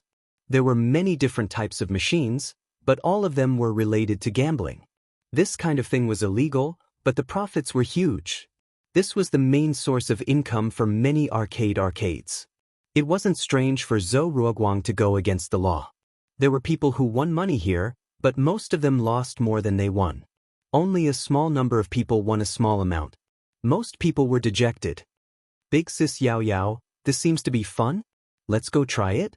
Yushu felt that this was much more fun than those monster-killing games. Shu, this looks like gambling. You can't go. Meng Yao, on the other hand, understood the nature of the machine. It's just for fun. It's not like I'll get addicted to it. Yushu was curious. Let her try it. Lin Yi wasn't worried about Meng Yao and Yushu's self-control. The two girls didn't have any bad habits, and they weren't addicted to anything. Lin Yi felt that Yushu was only interested in it for a while. She'd get bored after a few times. After all, they didn't lack money, and they didn't love it. It was hard for them to enjoy the excitement of winning and losing money. Oh, Shield Bro said it's okay. Yushu looked at Meng Yao with puppy eyes. Then I'll take these last few tokens. You can't play anymore if you lose them. Meng Yao hesitated before passing the remaining tokens to Yushu. Yushu took the tokens and happily went to play with the machines. Winning with just a few tokens wasn't realistic, and it was just as Lin Yi had predicted. Yushu put in 4 or 5 tokens, but they were all like rocks in the ocean. She only had 1 token left. Aha, that's it? Yushu looked at the last token in her hand, unhappy. At least let me win once, right? Chapter 829. To be tempted, alright Shu, this is the last token. Don't play this anymore. Meng Yao had expected this result, so she didn't show any special expression on her face. Meng Yao was born in a wealthy family, and she'd heard about her uncles going to Macau to gamble. Most of them lost money and came back disappointed. She'd learned from a young age that gambling was mostly a scam. Yushu put her last token into the machine unwillingly, but it didn't end well in the slightest. The machine swallowed the token once more. Yushu was very angry at the sight of the token being spat out by someone else's machine. She kicked the machine in front of her. Bang! The machine didn't budge at all, and Yushu's ankle was hurting from the pain. What kind of trash is this? It's a scam. I'm called the unbeatable Luck Shu. Why haven't I won even once? Alright, Shu, I told you that these things are scams. You don't believe me. Miao smiled. You lose 9 out of 10 gambles. Don't touch these things anymore. Oh. Yushu agreed with Meng Yao, but she wasn't satisfied. Shield Bro, help me beat it up. Lin Yi looked at the machine with a weird expression on his face. He pointed at himself, and then at the machine. This? Yeah. Yushu nodded. Ha. Yushu's words made Lin Yi's heart skip a beat. He walked over and gave the machine a kick. The circuit inside the machine was very simple, and the machine itself was very light. Lin Yi's kick made the machine bounce on the ground, and Lin Yi's kick broke it as well. Tokens started falling out of the machine. Yushu's kick, on the other hand, couldn't compare to Lin Yi's. This is the only way to win money with this kind of thing, Lin Yi said as he pointed at the gambling machine that kept dropping game coins. This kind of thing was originally illegal, so Lin Yi didn't have any psychological burden when he destroyed it. Oh, he finally spat out the coins. Shield Bro is the best. Yushu, on the other hand, didn't really care about the coins she'd lost earlier. She was just a little pissed off, as if she'd been tricked by a scammer. Now that Lin Yi had avenged her, she couldn't help but scream happily. Lin Yi's kick scared the nearby players silly. They had never heard of anyone daring to do this in the game hall. Wasn't this courting death? You're not taking the hooligans who watch over the place seriously? However, when these people saw that it was Lin Yi, they didn't say anything. These people also saw Zhou Ruoguang's attitude towards Lin Yi before, so they didn't care about Lin Yi at this moment. The manager of the game hall heard the loud noise and quickly ran over to see the scene, but he didn't disturb Lin Yi. Instead, he ran into the billiards hall opposite and found Zhou Ruoguang, telling Zhou Ruoguang what happened here. Zhou Ruoguang heard it, but he didn't think much of it. Instead, he said happily, "Okay, I got it. It's just a gambling machine. It's good that we didn't destroy the entire entertainment city." The game hall manager heard Zhou Ruoguang's words and quickly nodded and ran back. In his heart, he was glad that he didn't interfere. It seemed that Zhou Ruoguang didn't plan to stop Lin Yi at all. As for the game coins on the ground, Yushu didn't care much. She just felt that it was good to vent her anger. As for whether the game coins on the ground could be exchanged at the bar counter, it didn't matter. Besides, she was tired of the games here and didn't plan to continue playing. There was no use for the game coins. "Yao Yao sis, let's go to the billiards hall opposite to play? What do you think?" Yushu gave up on the entertainment at the game hall because she really couldn't find anything interesting to play. "Billiards hall? Shu, you know how to play billiards?" Meng Yao asked curiously. "No, but I've seen it on TV. The players who play billiards are very cool. It should be fun, right?" Yushu just wanted to see it for herself. Meng Yao nodded and didn't object. In the early days, the environment and the facilities in the billiards hall were very poor. The people who went there were mostly gangsters and gangsters. But as billiards became more popular, billiards slowly gained acceptance and became one of the entertainment methods of some successful people. Of course, the billiards hall in the entertainment city was still a mix of good and bad people. There were gangsters and rich young masters who came here to play. As for the successful people, they had their own clubs and didn't need to come to a public entertainment city like this. Lin Yi, Meng Yao and Yushu came to the billiards hall opposite to the game hall. Previously, when Lin Yi caused such a big commotion, Zhou Ruoguang didn't do anything to him. Instead, he was very respectful towards Lin Yi. This was also seen by the gangsters who came here to play. So, those who had bad thoughts towards Meng Yao and Yushu could only put away their thoughts. No one dared to provoke Meng Yao and Yushu in case of unnecessary trouble. It wasn't worth it to be beaten up like red hair. However, there was one person who was an exception. He didn't put away his thoughts towards Meng Yao and Yushu. Instead, he was even more interested in them. This person was Jining Jun. The more he looked at Meng Yao and Yushu, the more he felt that they were the best. This kind of quality was hard to come by. It was already hard to find one in a big school. Now that he met two at the same time, Jining Jun felt extremely lucky. He felt that God was taking care of him and gave him two beautiful girls at once. Moreover, with Jining Jun's sharp eyes, he noticed that Meng Yao and Yushu were probably still virgins and hadn't been touched by a man. Girls like them were the best of the best. Jining Jun felt that if he didn't do something to them, he would be letting God down. Zhou Ruoguang also noticed Jining Jun's infatuated gaze and frowned. To be honest, he didn't want to offend Lin. He knew that Lin Yi was someone he couldn't afford to offend, and this Jining Jun was someone he couldn't offend either. He heard that House Jun was very powerful in the Donghai region and had a famous gang with firearms. Everyone in the gang had a gun.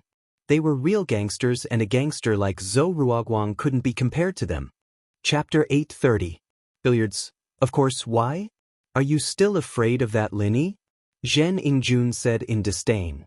Since you're not his girlfriend, what does it have to do with him? Plus, I already know, I don't need to force it. We're in Songshan City, I'll give face to your Zhou bro. To be honest, Jining Jun didn't put Lin Yi in his eyes at all. What Golden Division Master? Green Division Master? In the eyes of his father's firearm team, wasn't he just trash? Did he need to be so careful with someone who could be killed with one shot? Zhou Ruoguang couldn't do anything about Jining Jun's insistence. Luckily, as long as Jining Jun didn't force it, Lin Yi wouldn't blame him. Zhou Ruoguang could only protect himself. As for whether Jining Jun could provoke Lin Yi, it was none of Zhou Ruoguang's business. They were just cooperating anyway. Lin Yi asked for a pool table, paid the money, and sat quietly on the side, watching Yushu and Meng Yao play. Although it was their first time playing billiards, they had also watched some billiards games on TV, so they could imitate the postures and so on.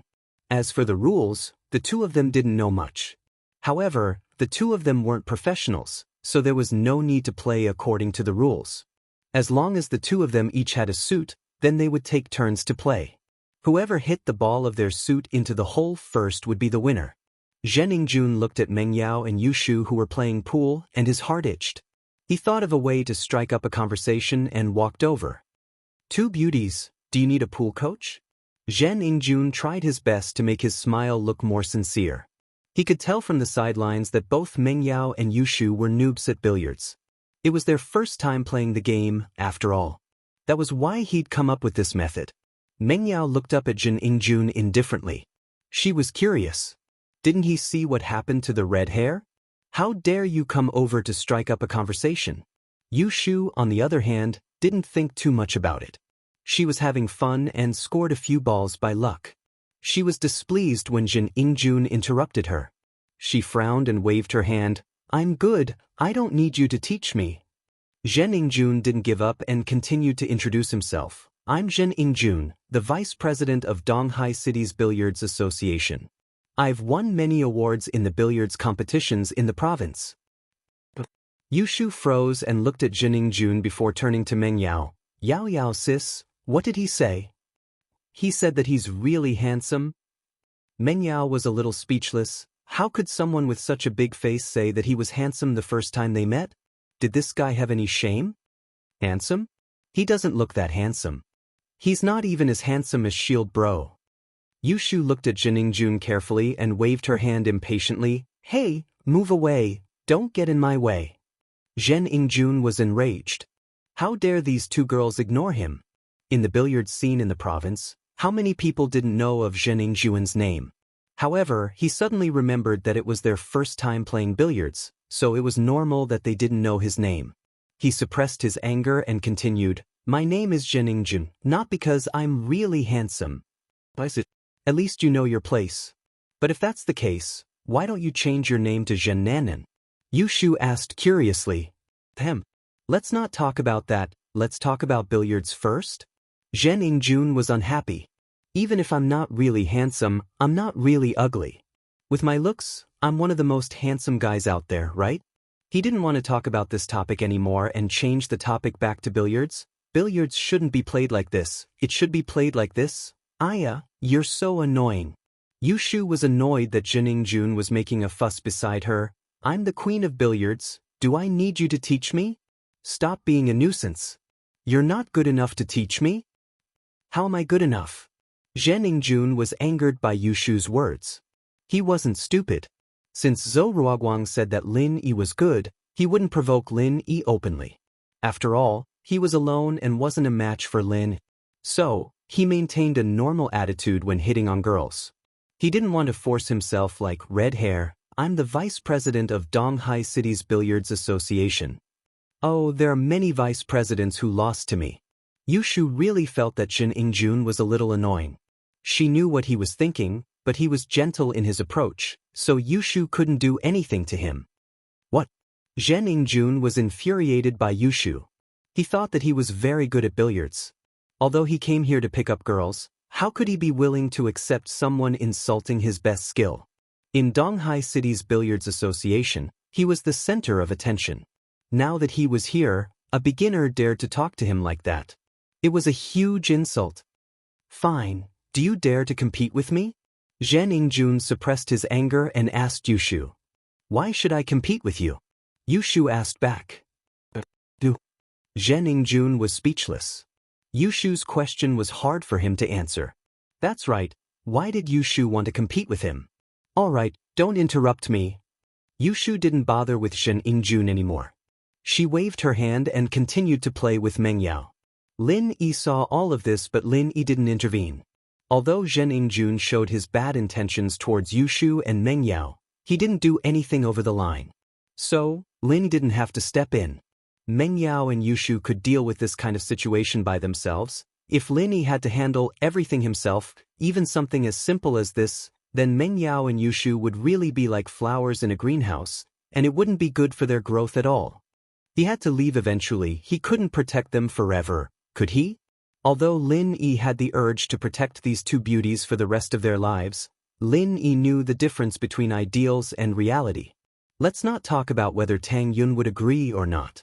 Even if Tang Yun agreed, he couldn't let her live with Miss and Yushu. right? Then, he could bring the old man over? Live happily together as a family? Live a carefree life from now on? Chapter 8:31. The billiards ball, however, Yushu and Mingyao's way of dealing with the problem wasn't right. Angering the enemy wasn't the way to solve the problem. Was it because he was with Yushu that he was fearless? Lin Yi always thought that Yushu wasn't an idiot. Instead, she was very smart. Yushu might have angered Jining Jun because he was with her. 10,000 yuan for a match. Do you dare? Jining Jun was enraged that his proudest skill was ignored. But we didn't bring that much money. We can't compete with you. Yushu said regretfully. I don't need your money. If you lose, you just have to admit that I'm good at billiards and learn from me. Jining Jun wasn't stupid. He didn't say something stupid like sleeping with him if they lost. He thought that he had to do it step by step. Oh. Yushu thought about it and felt that it was a good deal. She turned to Meng Yao. Yao sis, are we going to compete with him? Compete with what? Are you confident that you can win? Meng Yao wasn't confident that she could win against Jining Jun. Jining Jun said that he was good at billiards and he probably wasn't bragging. So, Meng Yao didn't plan to compete with him at all. I don't know. Yushu thought about it and agreed. The two of them might not be able to beat Jining Jun alone. However, they already boasted before, and if they didn't compete now, they might be afraid of Jining Jun.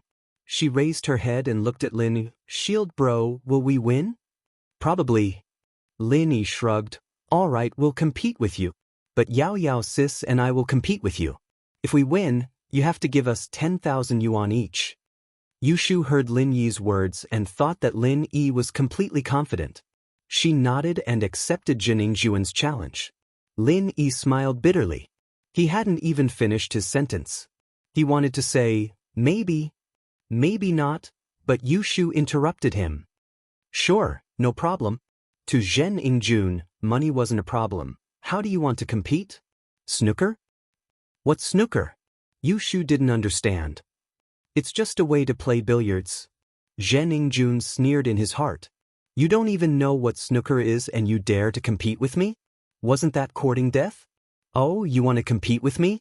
Naturally, you want to see how I play. Yushu, on the other hand, didn't seem to mind. Our way of playing is that we each have a different suit, and whoever loses their ball first wins. Is that so? Jining Jun thought. This was similar to billiards, but there were no rules of adding or subtracting points. But it didn't matter, he could easily win against these two girls this way. Sure, we'll play the way you want us to play. As the saying goes, an expert will know once he makes his move. Although Meng Yao and Yushu didn't like Jining Jun, he had good skills. As soon as the game started, Jining Jun scored all the balls in his suit without any suspense. Meng Yao and Yushu only scored one ball, and it was by luck. How is it? Jining Jun didn't think that he would win so easily. These two were obviously rookies. They didn't have any skills at all and were just playing randomly. It's always best of 3, you only won one, what's there to be proud of? Yushu was dumbfounded. Didn't Shield Bro say that she could win? How did she lose? He couldn't help but turn to Lin Yi anxiously.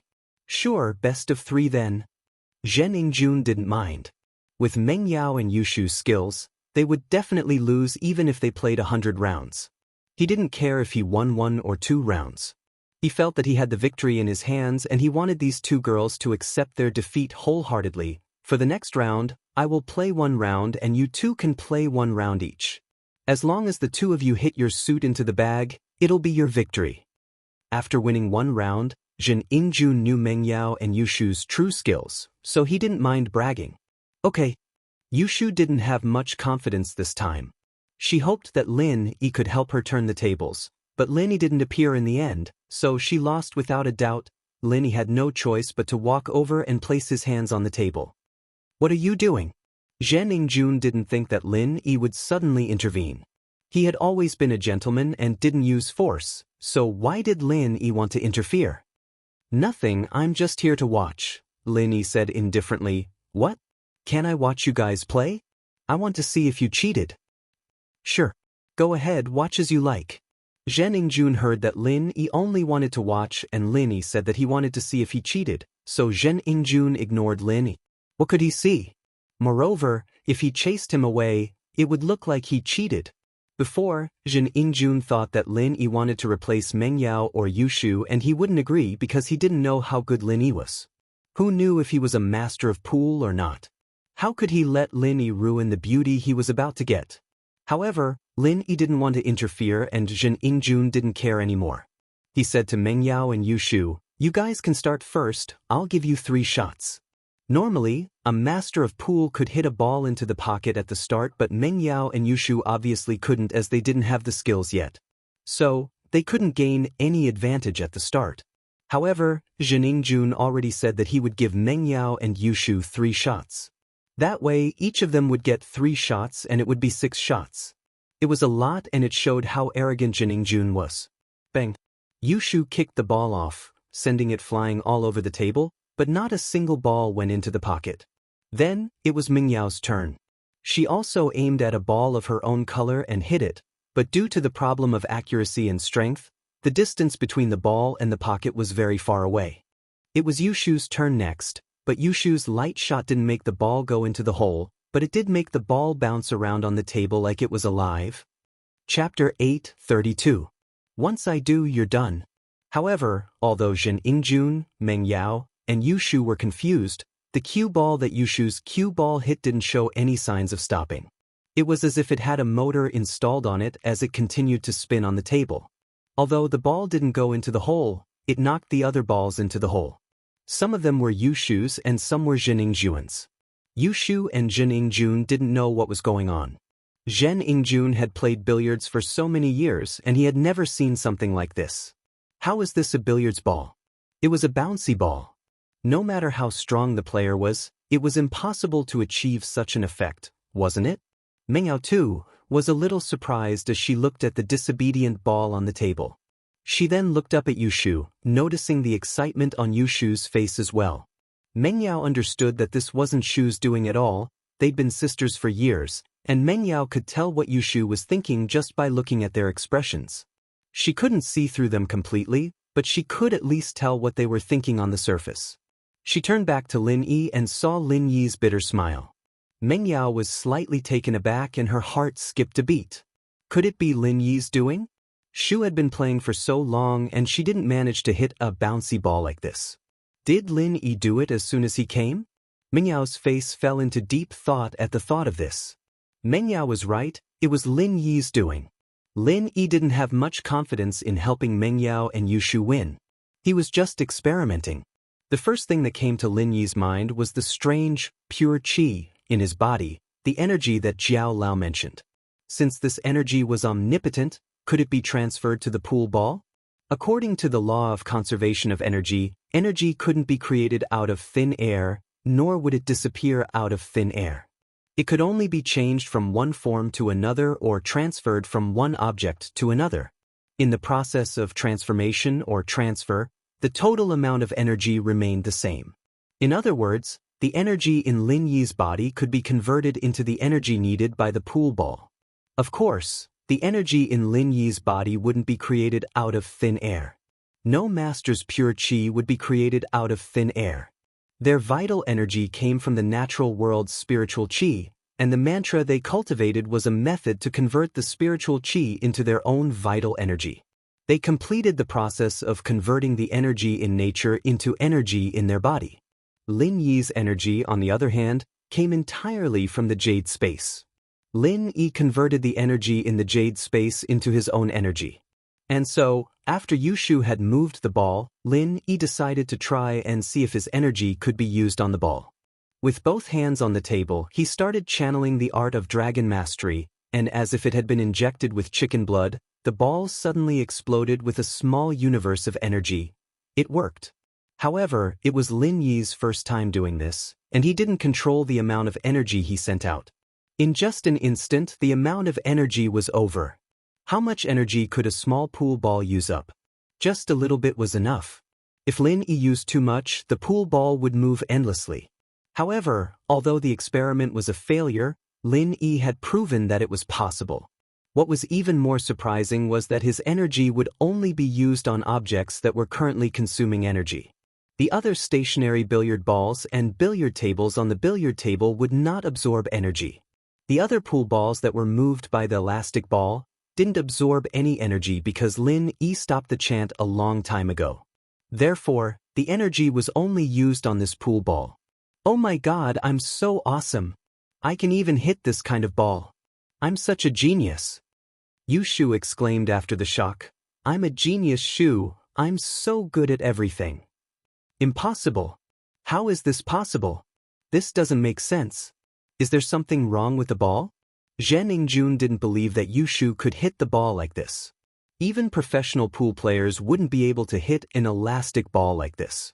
It was unbelievable. You haven't seen it before, but that doesn't mean it's impossible. Yu Shu looked at Zhen Yingjun in disdain. I already said that it's easy for me to defeat you. I let you win the last round, but this time, you're dead. If you're not convinced, you can hit a ball like this for everyone to see. Yu Shu's amazing ball attracted most of the players in the billiard room. They had never seen such a powerful ball before. It bounced back and forth on the table for more than a minute and showed no signs of stopping.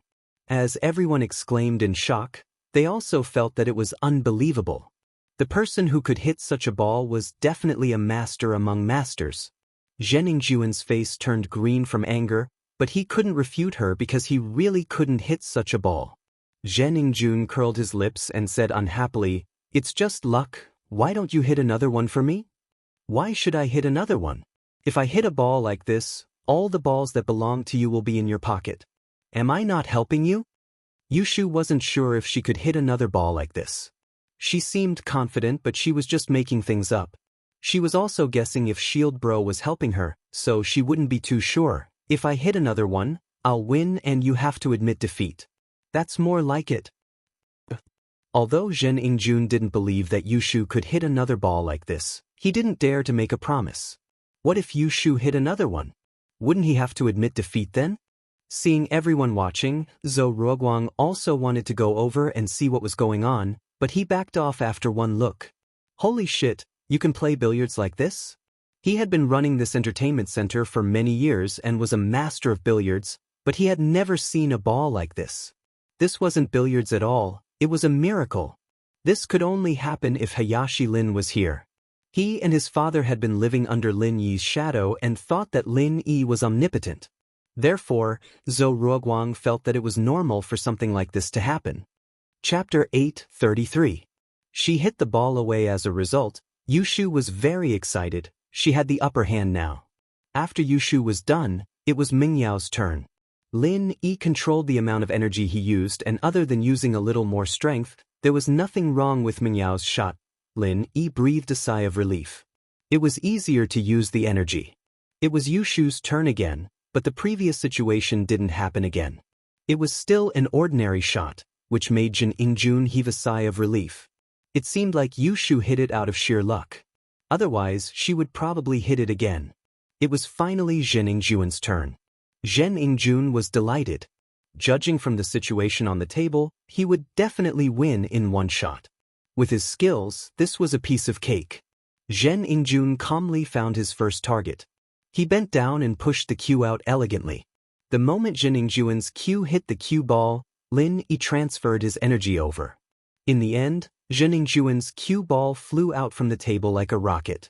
He hit a beautiful jump ball. Before the crowd could react, the cue ball smashed into the face of a bystander. Blood gushed out from his nose and two of his front teeth fell out. The man groaned in pain and widened his eyes as he pointed at Zhen Yingjun. You motherfucker, don't you have eyes? Where are you hitting? You even knocked my front teeth loose.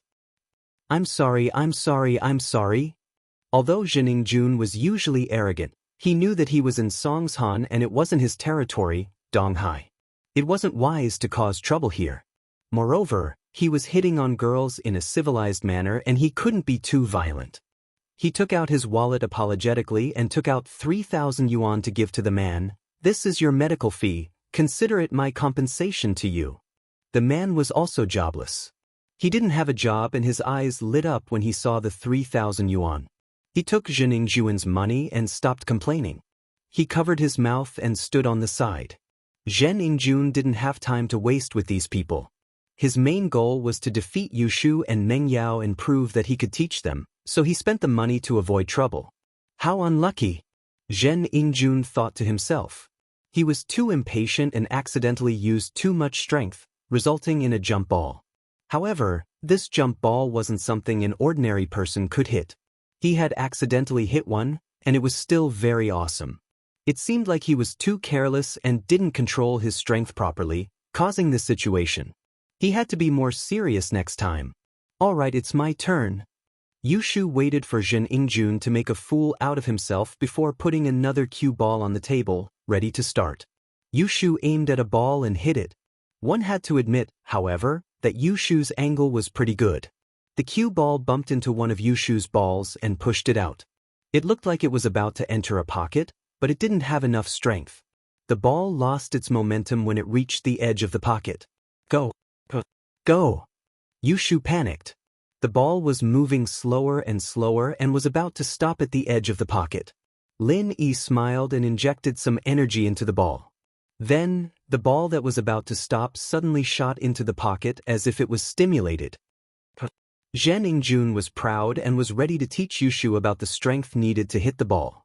Looking at the ball in front of him, it would fall into the pocket if she used a little more strength. However, Yushu's strength wasn't good enough, which caused the current situation. However, Zhen Yingjun didn't expect Yushu's ball to suddenly run into the pocket before it stopped. What was going on? Did someone do something to it? But that couldn't be. There were so many people gathered around the table, and if Yushu were to do something, the others would have noticed it. Even if the others couldn't, he'd been staring at the ball the whole time. How could he not notice? Wah! Yushu danced happily when she saw the ball fall into the pocket. I told you I'm the goddess of pool, Shu. Look, it's a waste of strength if I use more or less strength if I use less. It's perfect now, no more, no less. Meng Yao felt that something was wrong. Zhen Yingjun was a master of pool. How could he suddenly hit such an unimaginable ball?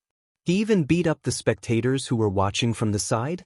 Yushu's ball was about to stop, but it suddenly moved again and ran into the pocket. Meng Yao couldn't help but suspect that it was Lin Yi's doing. Although she didn't know how Lin Yi did it, she knew how amazing Lin Yi was. Your ball is actually quite dangerous. Zhen Yingjun could only say this. It was a little dangerous. You should use more strength next time. More strength? Like you hitting someone's face? Yushu glanced at Zhen Yingjun and asked back. Zhen Yingjun's face turned red as Yushu mocked him. He gritted his teeth, humphed and didn't say anything else. It was Meng Yao's turn, and she did it casually. It was her first time playing pool, after all, and she didn't have any skills at all. She knew that Lin Yi was helping her, so she knew that he'd make a move at the right time. Meng Yao's ball, on the other hand, had no chance of going into the hole, but it did bump into another ball in the middle of its motion, and this ball happened to be of the same color as Meng Yao's. Judging from the trajectory of the ball, Lin Yi believed that it could go into the hole, and so he injected some energy into the first ball after it stopped. The second ball was about the same as Yushu's, and it was about to run out of energy, but it kept moving until it went into the pocket. Chapter 834. Chapter 834, Genius Shu. The billiards room was opened by Zhou Ruoguang, and Meng Yao and Yushu were just guests. It was impossible for the table to be the problem. Cold sweat appeared on Zhen Yingjun's face as he thought about this. He was a superstitious person, and when he saw such an unbelievable scene, he subconsciously thought that there was something unclean behind this. Was there something unclean that was causing trouble? Meng Yao was a little doubtful as well. She couldn't quite believe that she'd hit the ball herself. She turned her eyes from the table to Lin Yi's face, trying to figure out what was going on, but Lin Yi was still as calm and unruffled as ever. Both his hands were on the table, as if he hadn't done anything at all. However, although Lin Yi didn't seem suspicious on the surface, Meng Yao knew that Lin Yi was actually very suspicious. Yao Yao, sis is amazing too. You're on par with me, Genius Shu. Yushu shouted excitedly. Zhen Yingjun's face darkened. He didn't believe it. As the vice president of Donghai City's Billiards Association, how could he lose to two beginners?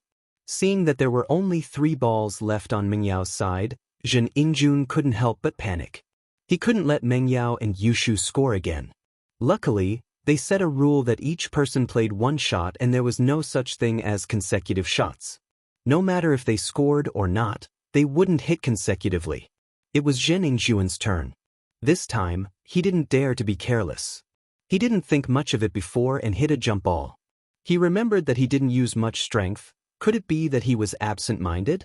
This time, Zhen Yingjun carefully used his normal strength to hit the cue ball. However, the cue ball flew out again with a whoosh. It turned into a jump ball and smashed towards the person on the opposite side. Bang! This time, it didn't hit anyone's face but a muscular man's chest. The muscular man yelped in pain and clutched his chest. He pointed at Zhen Yingjun furiously. "You little bastard, do you even know how to play basketball? Did you do it on purpose? You hit someone else and now you want to hit me? Do you have eyes?" Zhen Yingjun was dumbfounded. When did he become so strong? It was just a normal shot. How did it become a jump ball? Fly out and hit someone else again? But he really didn't use much strength. Zhen Yingjun didn't know what happened. He felt like he didn't use much strength. What happened? What? You dare to do it, but you don't dare to admit it? You're not going to say anything? The muscular man said. Zhen Yingjun glanced at the muscular man and thought, if you're like this, I'll find someone to kill you in Donghai City. How dare you act so arrogantly in front of me? But this was Songshan, and he didn't want to cause trouble. He frowned and cursed his bad luck. He took out his wallet and counted out another 3,000 kwai, handing it to the muscular man. "I'm sorry, I didn't do it on purpose. This is the medical fee. That's more like it." The muscular man wanted money as well. He was thick-skinned and his injuries were much lighter than the guy who got hit in the face. There were only some bruises and it wasn't a problem at all. But he saw that Zhen Yingjun already spent money to get out of trouble. How could he let go of this chance to extort money from him? "Okay, it's my turn again." Yu Shu excitedly took another cue ball and placed it on the table. "You're really good. You can hit such a difficult ball twice in a row. Amazing." "It's all right," Zhen Yingjun said unhappily. "You can't even hit it when I asked you to." "I won't even if I can. If I hit someone else, I have to pay for it." Yu Shu pouted and looked at Zhen Yingjun in disdain. "If you can hit it, I'll pay for it if you hurt someone else." Zhen Yingjun didn't believe that Yu Shu could hit a jump ball. That was simply impossible. "Really? If I hit someone, you'll pay?" Yu Shu asked. "Yes, it's a jump ball. It's impossible to hit it without years of billiards experience." In order to save his face, Zhen Yingjun could only say that his mistake was a professional skill. "Okay, since it's a jump ball, I can't hit anything else. If I hit a jump ball, you have to pay for it." Yu Shu said. "How about it?" "Sure. No problem, as long as you hit a jump ball, I'll pay for it." Zhen Yingjun didn't believe that Yu Shu could hit a jump ball at all. "But what if you can't hit it?" "I'll take out one of my balls." Yu Shu thought about it and said. She wasn't afraid that she couldn't hit a jump ball because she didn't believe that Zhen Yingjun hit the 2 jump balls himself. To her, it must be Shield Bro's doing. If he could hit it, she could do it too. So, she didn't mind making a bet with Zhen Yingjun. "Okay, it's a deal. Go ahead." Zhen Yingjun was pleased with himself. "You can't hit a jump ball even if you die of exhaustion. I'm a kind person and I can't bear to hit an innocent person. How about this, I aim at you." Yu Shu aimed the cue ball at Zhen Yingjuan's direction. "Humph, whatever you want. It's better if you hit me, you don't have to pay for it." Zhen Yingjun said indifferently. How could he believe that Yu Shu could hit him? Unless she threw it with her hands, it was impossible to hit it with a cue stick. Yu Shu didn't say anything else and aimed at Zhen Yingjun. She hit the cue ball. With a whoosh, the cue ball flew up again and smashed toward Zhen Yingjuan's face. Zhen Yingjun didn't expect Yu Shu to hit a jump ball, so he didn't dodge. When he realized something was wrong, it was already too late. The cue ball hit his head with a loud bang, smashing a door on his head. He was so dizzy that he almost fell down. Zhen Yingjun screamed, "Impossible! Impossible! This isn't real. You can't hit a jump ball." All the onlookers burst into laughter. Zhen Yingjun was too dumb, wasn't he? If you can hit it, why can't others do it? What's wrong with you? You finally tasted the consequences of your arrogance? A big bump appeared on his head. This person really deserved it. Chapter 8:35. Young Master Jun regrets, "Oh, I hit it. I won, right? Alright, I've scored a goal." Yushu didn't think that she'd actually be able to hit a jump ball, either. She was just giving it a try. Whether she succeeded or not depended on Shield Bro's strength. But now, it seemed like Shield Bro was really good. With that, Yushu picked up a pool ball of her own design and tossed it into the bag. Zhen Yingjun took a deep breath. He wasn't willing to give up, but he couldn't do anything about it. He had boasted before, but he couldn't say that he was unlucky and Yushu won the game. "Hey, it's my turn now." Zhen Yingjun took a deep breath. This time, he couldn't make any mistakes, otherwise, he would really lose this game. Yushu only had 2 balls left in her suit. If it was any other time, Zhen Yingjun wouldn't take it seriously. They were just beginners and he could win no matter what. But it was different now. The game was a little strange. Previously he had hit 2 jump balls. Logically speaking, he did not use much strength. Could it be that the cue ball was too light? Zhen Yingjun couldn't figure it out, but since he couldn't figure it out, he decided to use less strength this time. Zhen Yingjun aimed at a ball of his color and hit the cue ball. Lin Yi also felt that Zhen Yingjun used less strength, so Lin Yi used less energy. This time, Zhen Yingjun's cue ball didn't fly out of the table, but it still skipped over his target ball and flew into the pocket. Zhen Yingjun was speechless. This time, he purposely used less strength, but he still hit a jump ball. But this time, he didn't hurt anyone and hit his cue ball into the pocket. At least he didn't need to lose money and get scolded. However, Zhen Yingjun's face didn't look too good. He made a fool of himself again. "Wow, you're so cool. You actually hit your own ball into the pocket? Are you colorblind?"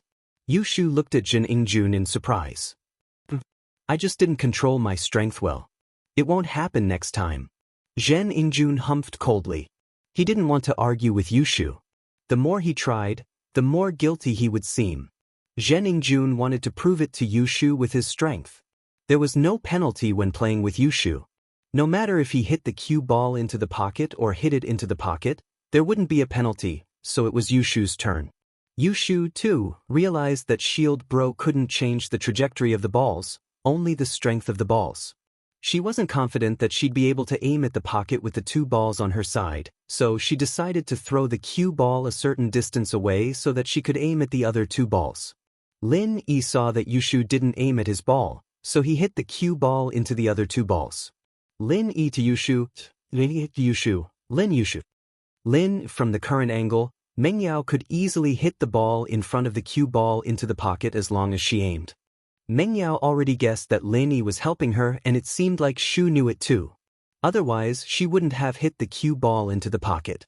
Without Lin Yi's help, Yushu wouldn't be able to control her strength so well and stop the cue ball at the required position. Even without Lin Yi's help, Meng Yao could easily hit one of her balls into the pocket. After Meng Yao, it was Zhen Yingjun's turn. Zhen Yingjun was a little nervous. His opponent only had 1 ball left, but he still had a few balls on his side. This time, Zhen Yingjun didn't dare to use too much strength. After he aimed at his ball, he used a smaller amount of strength to hit the cue ball out. However, it was still a jump ball this time. Zhen Yingjun was going crazy. How was this possible? Why was every ball he hit a jump ball? The cue ball jumped up and with a bang, it hit the ball that Zhen Yingjun was aiming at. The ball spun a few times before stopping. This time, Zhen Yingjun did hit the ball he was aiming at, but because of the wrong direction, the ball didn't hit the pocket at all. "What the fuck, this is weird." Zhen Yingjun cursed. He couldn't believe it. Did his strength suddenly increase by leaps and bounds? He didn't have much strength, but why did he hit the ball with so much strength? What was going on? Meng Yao and Yushu only had 1 ball left. Yushu used her old strategy and hit the cue ball to a position that was convenient for Meng Yao to aim at and let Meng Yao hit it. This time, Meng Yao used less strength because she was nervous. However, with Lin Yi's energy replenishment, the last ball fell into the pocket smoothly. Meng Yao obviously felt that she didn't use enough strength, but the ball seemed to have enough strength and ran into the pocket on its own. Meng Yao thought that it was Lin Yi's trick again. "Oh, you won, right? See? You call yourself a professional player and you want to teach us how to play? Look at yourself. Yushu looked at Jin Ingjun proudly. You think you're so great just because you can hit a few jump balls? Not only can I hit jump balls, I can also hit bouncy balls. Isn't there another round? We won once each, it's just a tie now. How could Jin Ingjun admit defeat? He felt that he didn't perform well in the second round and it wasn't Yushu's skill at all. Fine, let's have another round then. I'll make you admit defeat. With Lin Yi's help, Yushu wasn't afraid of losing at all. Are you going to let us have 3 balls again? No, I underestimated you before. I can't let you have 3 balls again. Zhen Ingjun didn't dare to let Yushu have 3 balls again. Yushu looked like a beginner, but her luck was surprisingly good. He was afraid that Yushu would score a few more goals by accident. Not only can you not give the ball away, but you can only play one of you, not both of you. Lin said. Chapter 8:36. A small universe explosion? You want to go back on your word? Yushu looked at Jin Ingjun and asked. I'm not going back on my word. I was just being humble before, but the 3rd round is the deciding round, so I can't be humble anymore. Zhen Ingjun argued. Ta. The crowd burst into laughter. Wasn't he going back on his word? Zhen Ingjun thought that Jin Ingjun was a beginner, so he lied.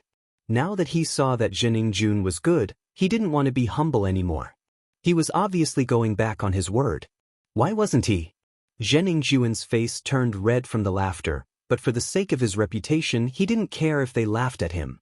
Otherwise, as the vice president of Donghai City's Billiards Association, he would be humiliated to death if he was defeated by 2 unknown beginners.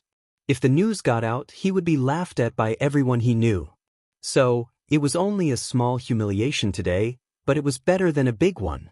Meng Yao and Yushu were also a little angry. This person obviously saw through their plan and it was impossible for one person to move the cue ball and one person to play. Oh, since you changed the rules, I'll change it too. Otherwise, it won't be fair. Yushu rolled her eyes and thought of a good idea. What rules do you want to change? Zhen Ingjun asked. This time, we don't care about the suit. Whoever hits more balls into the pocket wins. What do you think? Yushu said. Sure. Are you sure you agree with what I said before? Zhen Ingjun froze. What's the point of Yushu's change? Even if he didn't allow Yushu to move the cue ball and Meng Yao continued to play with no suit, it would only make it easier for them to find the target. It didn't matter, right? However, Zhen Ingjun thought that Yushu's suggestion was the next best thing. They didn't need to move the cue ball to find their suit, they could just play directly. But did she really think that they could get the ball into the pocket? Agreed. Who's going first? Yushu nodded in agreement. I'll go first. I've let you guys win 2 rounds, it's time for me to start. Zhen Ingjun stood up and got ready to start. The crowd looked down on Zhen Ingjun even more. He arrogantly gave the ball to Zhen Ingjun because he thought that Zhen Ingjun was a beginner and was easy to bully. Now that he realized that Zhen Ingjun was strong, he didn't give the ball to him anymore. What a shameless person.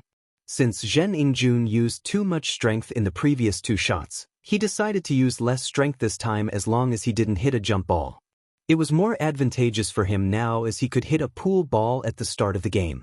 Zhen Ingjun reduced the strength he used before and hit the ball out. He thought that it should be normal with the strength he used this time, right? The result was within Zhen Ingjun's expectations. The cue ball didn't fly out and it wasn't a jump ball this time either. However, the cue ball only moved a small distance forward before it stopped. Huh! Zhen Ingjun was dumbfounded. What happened? Why did the cue ball stop moving? Could it be that he had used too little strength this time? Impossible, it was just a little bit smaller than before. Why was there such a huge difference? He hit a jump ball before and the cue ball only moved a few centimeters forward this time? Zhen Ingjun rubbed his eyes to check if he was hallucinating. However, he wasn't. Lin didn't help him this time and didn't give him extra energy. He only used his original strength. With his strength, he could only hit the cue ball this far. Ha ha! Yushu burst into laughter. She pointed at the cue ball and laughed until her stomach hurt. I let you go first, why are you acting like I didn't even hit it? I just missed. Zhen Ingjun's face turned red but he didn't know what happened. Missed? Yushu obviously didn't believe Zheningjuan's explanation, but she didn't say anything. She stood beside the billiard table and said to Zheningjuan, "Okay, I'm going to finish it in one shot." Finish it in one shot? Zheningjuan froze. How was that possible? He quickly asked, "Isn't there a rule for consecutive shots?" "I didn't say that I'm going to finish it in one shot. If I hit an elastic ball, wouldn't I finish it in one shot?" Yushu looked at Zheningjuan as if she was looking at an idiot. Zheningjuan was dumbfounded. He finally understood what Yushu meant when she said there was no difference in colors. She wanted to hit another elastic ball. Since the elastic ball was too unbelievable, Zheningjuan never thought that Yushu would be able to do it again. When Yushu said that she wanted to change the rules, he didn't think about it. Now, he finally understood what Yushu wanted to do. However, could she really hit another elastic ball? Zheningjuan didn't believe it. After all, the elastic ball was beyond the scope of billiard knowledge. It was possible for Yushu to hit a jump ball, but even a world-class professional billiard player might not be able to hit an elastic ball. "You can hit another elastic ball?" Zheningjuan asked in disbelief. "I don't know if I can or not, but I guess I can try." Yushu blinked her eyes and raised her hands. "Shield bro, please give me strength." Mengyao couldn't hold back her laughter, and Lin Yi was speechless as well. Fortunately for them, they didn't know what Yushu was talking about. They thought that she was chanting some sort of encouragement, since they all knew that some athletes would yell out some sort of incomprehensible chant before they made a move. Weightlifters, for example, would yell out some sort of encouragement right before they lifted the barbell. Yushu hit the cue ball, but the cue ball was nothing out of the ordinary, stopping after hitting a random billiard ball. Just when everyone thought that Yushu wouldn't be able to hit the bouncy ball again and Zheningjuan heaved a sigh of relief, the ball that was hit by the cue ball exploded like a mini-universe. It was suddenly filled with energy and quickly collided on the table. The elastic ball was born again. Chapter 837. Can only admit defeat. The situation on the table was that not only was the ball hit by Yushu a bouncy ball, but all the balls that were hit by the bouncy ball turned into bouncy balls as well. They bounced back and forth on the table until they fell into the pocket. This was also why Lin Yi was afraid that there was only one bouncy ball.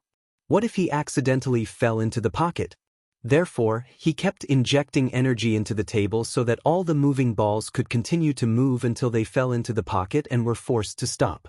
For a moment, all the billiard balls on the billiard table fell into a state of frenzy. It was like a pinball game in a video game. Everyone present was taken aback. Impossible. This is impossible. This doesn't make sense. It doesn't follow the law of conservation of energy. Although Zheningjuan was arrogant, he wasn't an idiot. On the contrary, he knew a lot of things and wasn't an idiot young master. The situation in front of him was too unbelievable and he couldn't help but roar. "Everyone look, is this possible?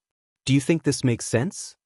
However, after Zheningjuan finished his words, the audience looked at him as if he was an idiot. What did he mean by possible?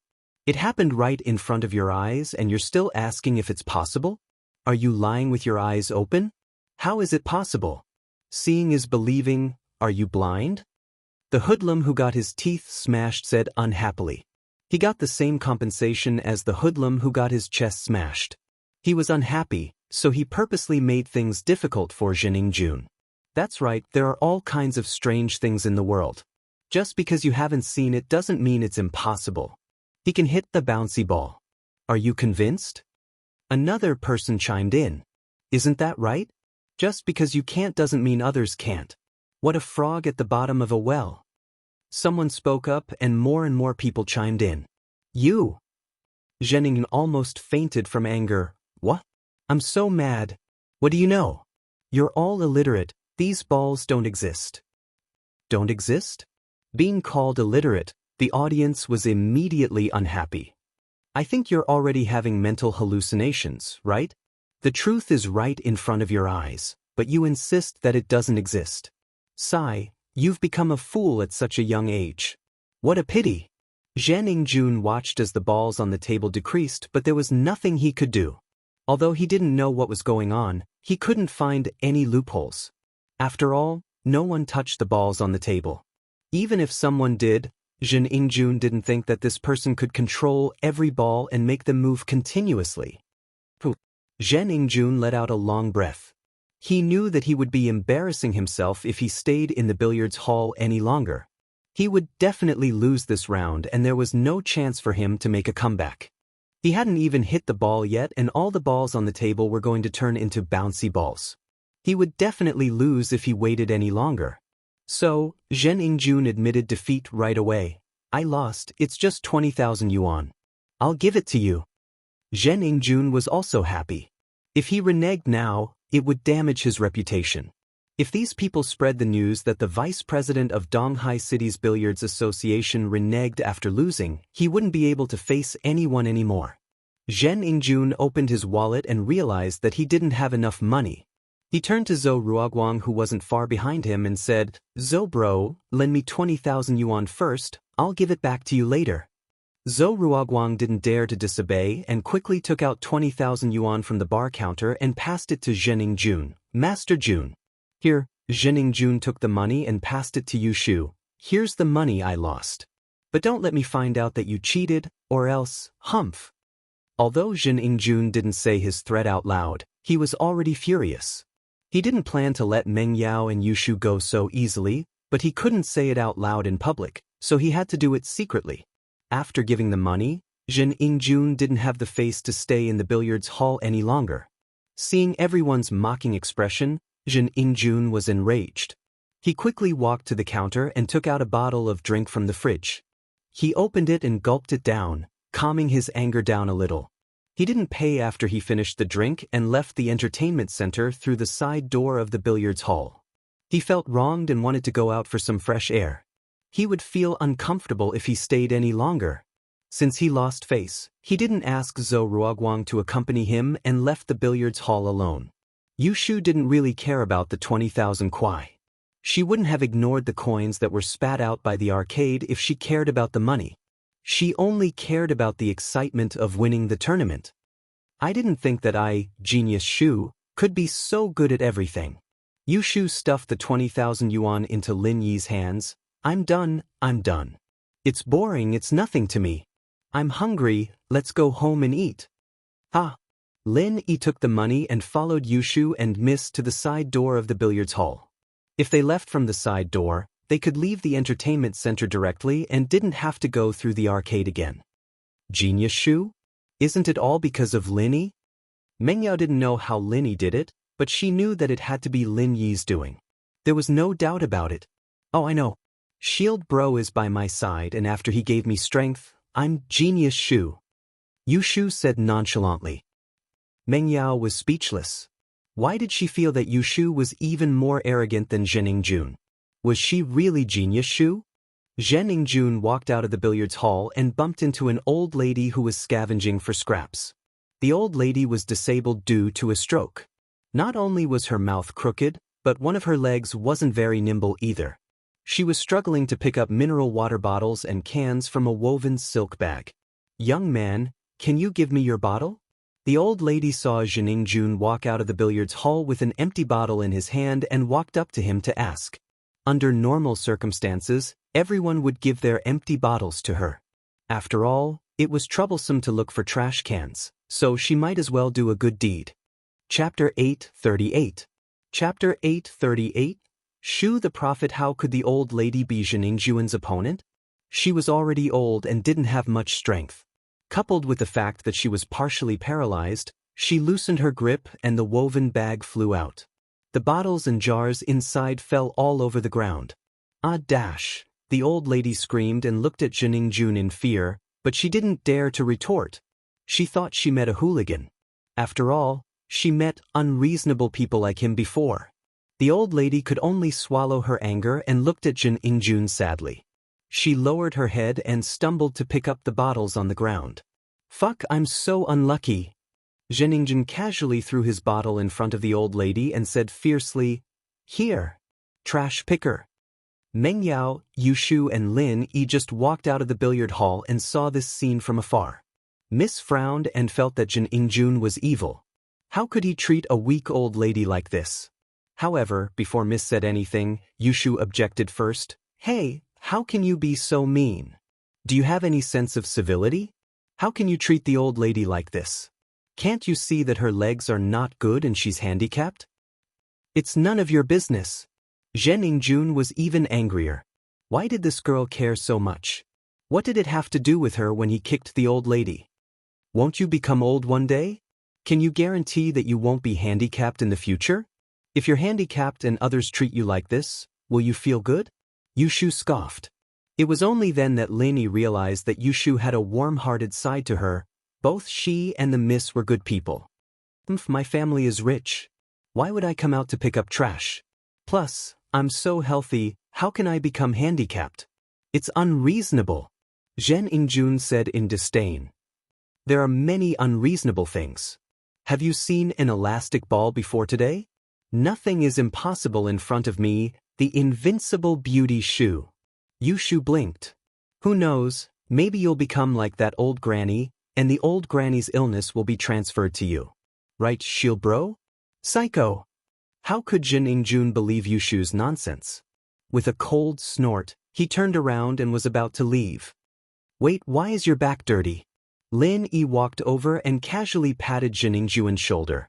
Under the sunlight, a dazzling light flashed across Lin Yi's hand. It was the effect caused by the reflection of the silver needle under the sun. What do you mean? Zhen Yingjun froze. What do you want? It's nothing. I saw wrongly. It's this old granny who is dirty. Lin Yi didn't bother with him anymore. He turned around and walked to the old man's side. He casually poked the needle a few times on the old man's body before withdrawing it. It happened in an instant and Zhen Yingjun didn't think much of it, but Meng Yao and Yushu were stunned. They saw the silver needle in Lin Yi's hand. Yushu said that because she remembered that Lin Yi was a doctor and wanted to see if Lin Yi had a way to punish Zhen Yingjun. She thought that since Lin Yi could cure General Wei Wu, he must have a way to punish Zhen Yingjun. Psycho! Zhen Yingjun complained and suddenly realized that his mouth was crooked. What was going on? Zhen Yingjun touched his mouth in fear, but he realized that the corner of his mouth was curled to the side. He couldn't control it because he couldn't feel anything at all. It was as if his mouth wasn't his own. What's wrong with me? What's wrong with me? Zhen Yingjun yelled in a muffled voice. Because the corner of his mouth was crooked, his words were unclear. On the other hand, the old granny suddenly realized that her leg seemed to have recovered and wasn't lame anymore. She was shocked. My leg, how did my leg suddenly recover? However, as soon as she opened her mouth to speak, she realized that her mouth wasn't crooked anymore and her speech became normal and fluent. What was going on? Zhen Yingjun was also stunned by the old granny's change. He wanted to walk a few steps to see what was going on, but as soon as he moved his leg, he suddenly realized that one of his legs didn't listen to him anymore. He limped and almost fell to the ground. My leg, why can't my leg work? What's going on? Zhen Yingjun screamed in fear. Meng Yao and Yushu were shocked as well. They didn't expect that Lin Yi could cure the old granny in such a short period of time and apply the same condition to Zhen Yingjun. Yushu was surprised. She was just joking and didn't expect Lin Yi to be so magical and actually do it. Yushu was overjoyed. Shield Bro was so nice to her. If this continued, she would become Fairy Shu and do whatever she wanted. Look at how accurate my words are. People call me Prophet Shu. Look, I told you that you could understand the old granny's feelings if you were disabled, but you didn't believe me. Are you all right now? The old granny's illness has metastasized. Yushu pointed at Zhen Yingjun and laughed excitedly. Which angel bro showed up? This is great. Zhen Yingjun was shocked at first, but after hearing Yushu's words, he looked at the old granny again. The old granny was no different from a normal person now and his symptoms were exactly the same as the old granny's. What was going on? Was he really being punished by the heavens? Thinking back to the unbelievable things that happened today, Zhen Yingjun looked at Yushu in shock. Was this person even human? Was she a deity who came down to the mortal world to punish him? Otherwise, why would everything related to her become unreasonable and couldn't be explained with common sense? The illness metastasized? This didn't conform to modern science. It was possible that it was an infectious disease, but how could the old granny's disability be contagious? Zheningjuan's heart was filled with horror. What did you do to me? Zheningjun looked at Yushu in fear. He was a superstitious person, and once such a thought formed in his heart, it became more and more unbelievable. Chapter 839. Cure and cure, no need, no need. Zheningjun was truly afraid of Yushu now. If someone pointed a gun at him, Zheningjun wouldn't be afraid, but the unknown that he had never experienced before scared him out of his wits. He didn't dare to let Yushu make a prophecy. If Yushu said that he would be hit by a car later, would he still be alive? Zheningjun felt that he shouldn't stay here for long. He didn't think about taking revenge on Yushu because he felt that he couldn't fight back with his own strength. What was this? This was like a deity's manifestation. Otherwise, how could he explain the bouncy ball? Now that he thought about it, the jump balls he hit might have been arranged by the heavens. Otherwise, how could he hit them? When he thought about the strange things on the billiard table, the ball that was obviously weak seemed to have taken stimulants. How could he explain this? He didn't think much of it before, but now that he thought about it, the more he thought about it, the scarier it was. He had been fighting against a deity. How could he win? Now, the old lady was a cripple and she was fine, but he was crippled. He didn't dare to imagine what would happen next. He was so scared that he turned around and ran away with a limp. This place was too scary. After he got home, he needed to ask a few deities to perform a ritual to get rid of the bad luck on him. He didn't think that he was really crippled or had a crooked mouth. He thought that he was possessed by something unknown and he needed to ask a deity to perform a ritual. I know. Little girl, you must be a deity sent by the heavens. Only a fairy would have such a great magical power like yours. The old lady wasn't stupid. How could she not know that it was Yushu's doing when she saw that her sickness was transferred to an evil person in the blink of an eye? How could an ordinary person do such a thing?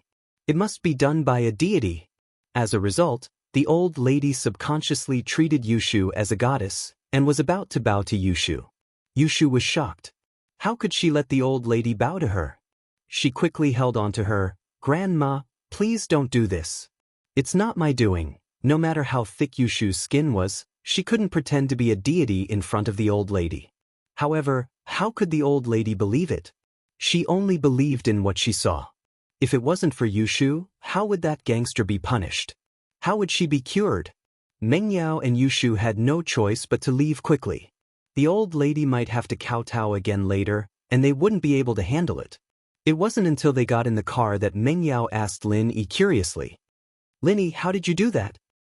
Yeah, shield bro, how can the old grandma's illness be transferred? Yushu asked curiously.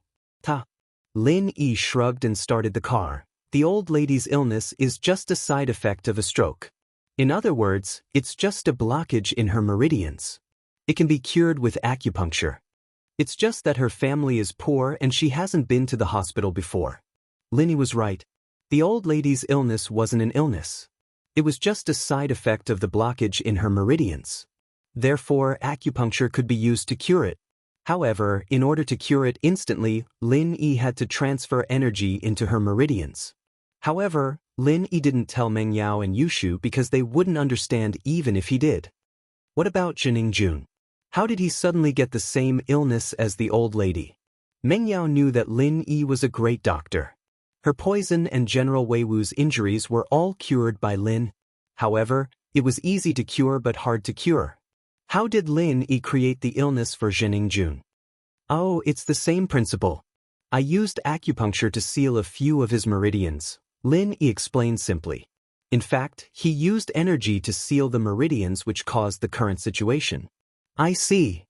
Yushu suddenly understood. There's so much logic in it. Shield bro, what's with the pool? Pure energy. Lin Yi didn't know how to explain it and could only blame it on pure energy. Oh. Yushu knew about pure energy but didn't know much about it. She didn't ask further after hearing Lin Yi's explanation. Zheningjun didn't dare to stay any longer and hurriedly went to find his father, Zhen Dazhou. Zhen Dazhou was shocked when he saw his son Zheningjuan's condition. He was still fine when he left the house in the morning. How did he turn into such a miserable state when he got home? What was going on? Dad, Today's incident is really strange. I've never encountered such a weird thing. Zhen Yingjun didn't hide anything and told his father everything that happened today. Dad, how is this possible? It doesn't make sense at all. Did he encounter something unclean? That's possible. Zhen Dazhou was in the business of living on the edge, and he was more superstitious. After hearing Zhen Yingjun's words, he also felt that it was unbelievable. Elastic balls and such didn't make sense at all. You mean, those two women might not be humans? Fairies? It's possible. Zhen Yingjun quickly nodded. Those two girls are so beautiful, how can normal people look like that? I've picked up countless girls, but I've never seen such a beauty. Now that I think about it, there's something wrong. Zhen Dazhou took a deep breath and turned to Zhou Tiandi, who hadn't spoken a word. Brother Tiandi, what do you think? Zhou Tiandi didn't know the truth and didn't know which deity Zhen Yingjun offended. He was worried that his son, Zhou Ruoguang, was in trouble as well, so he was distracted. I think Brother Dazhou's guess is possible. Maybe he encountered something unclean? Brother Tiandi, do you know any deities? Do you want him to do the ritual for Yingjun? Zhen Dazhou didn't dare to delay. It was better to solve this problem as soon as possible. However, he didn't even think about going to the hospital because according to Zhen Yingjun's description, this was a sign of being possessed. How could he be sick? Moreover, it's impossible to suddenly have a crooked mouth and limp legs. Who heard of such an acute illness? Chapter 840. Okay, money is not a problem. We must get a great deity here as soon as possible. Zhen Dazhou said. People like him who were involved in the underworld were afraid of very few things. If they were afraid, they wouldn't have done such illegal things. But the more they did guilty things, the more afraid they were of ghosts and deities coming to punish them. That was why Zhen Dazhou's house had many ghosts and deities. But what he was afraid of was what happened. Something happened as soon as he arrived at Songshan.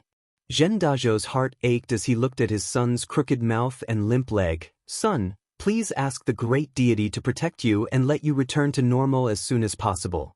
Zhen Yingjun prayed in his heart in fear. Zhou Tiandi turned around and left the room. He didn't contact the great deity first and called his son, Zhou Ruoguang. Zhou Tiandi saw Zhen Yingjun leave in anger and didn't dare to chase after him. He decided to let him relax by himself. Zhou Ruoguang wasn't stupid. He was calculating in his heart that since Zhen Yingjun offended Lin Yi, should he stay away from him in the future? He couldn't be friends with this person.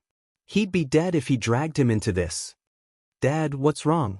Zhou Ruoguang picked up his father's call. Ruoguang, do you know about Zhen Yingjun? Zhou Tiandi asked. He's possessed. Possessed? What do you mean? Zhou Ruoguang froze. He wanted to tell his father that Zhen Yingjun offended Lin Yi and ask him to stay away from Zhen Yingjun. He didn't want House Zhou to be dragged into this. However, he heard that Zhen Yingjun was possessed. He froze and didn't know what happened. How did he get possessed? Wasn't he fine before? You don't know? That's right, he got possessed after playing pool. Zhou Tiandi told his son how Zhen Yingjun got possessed and asked, Ruoguang, are you all right? If you're fine, stay away from Zhen Yingjun and don't drag you into this. Dad, that's exactly what I wanted to talk to you about. Zhou Ruoguang was even more certain after hearing how Zhen Yingjun was bewitched. The father and son from House Zhen should stop messing around with them. They were dead meat for offending Lin. He hurriedly said, Dad, how is he bewitched? Do you know who he offended? Do you know who he played pool with? Not possessed? Who did he offend? Tiandi paused, feeling like his son knew the truth. I've offended Hayashi Lin. Zhou Ruoguang said in horror. The person who played billiards with him is Hayashi Lin's friend. He made Hayashi Lin unhappy, so he naturally became like this. Dad, didn't you say that Hayashi Lin is omnipotent and omnipotent? Huh. Tiandi was shocked when he heard the name Hayashi Lin. He thought to himself, I was wondering why Zhen Yingjun became like this. He offended Lin. That's normal. If he offended Lin, he wouldn't be able to call himself an immortal anymore. Ruoguang, these Zhen's father and son are the bane of our existence. It seems like our discussion with them this time was a failure. I don't want to play with them anymore. Let them figure out their own business with the gambling boats and send them away. Don't drag us into this. Tiandi said decisively. Yeah, that's what I think too. This Zhen Yingjun doesn't know what's good for him. He even wanted to hit on the two girls around Lin Yi. I told him that Lin Yi is very powerful, but he didn't listen. What happened in the end? Did he cause trouble? Zhou Ruoguang sighed. Alright, I got it. That Hayashi Lin didn't vent his anger on you, right? This was what Tiandi feared the most. As for the father and son from House Zhen, it had nothing to do with him. No, there was a redhead who offended Hayashi Lin, and I taught him a lesson.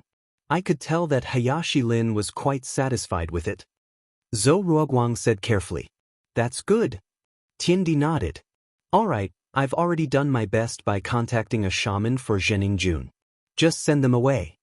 Although Tiandi was stepped on by Lin Yi many times, he still had a lot of connections in Songshan.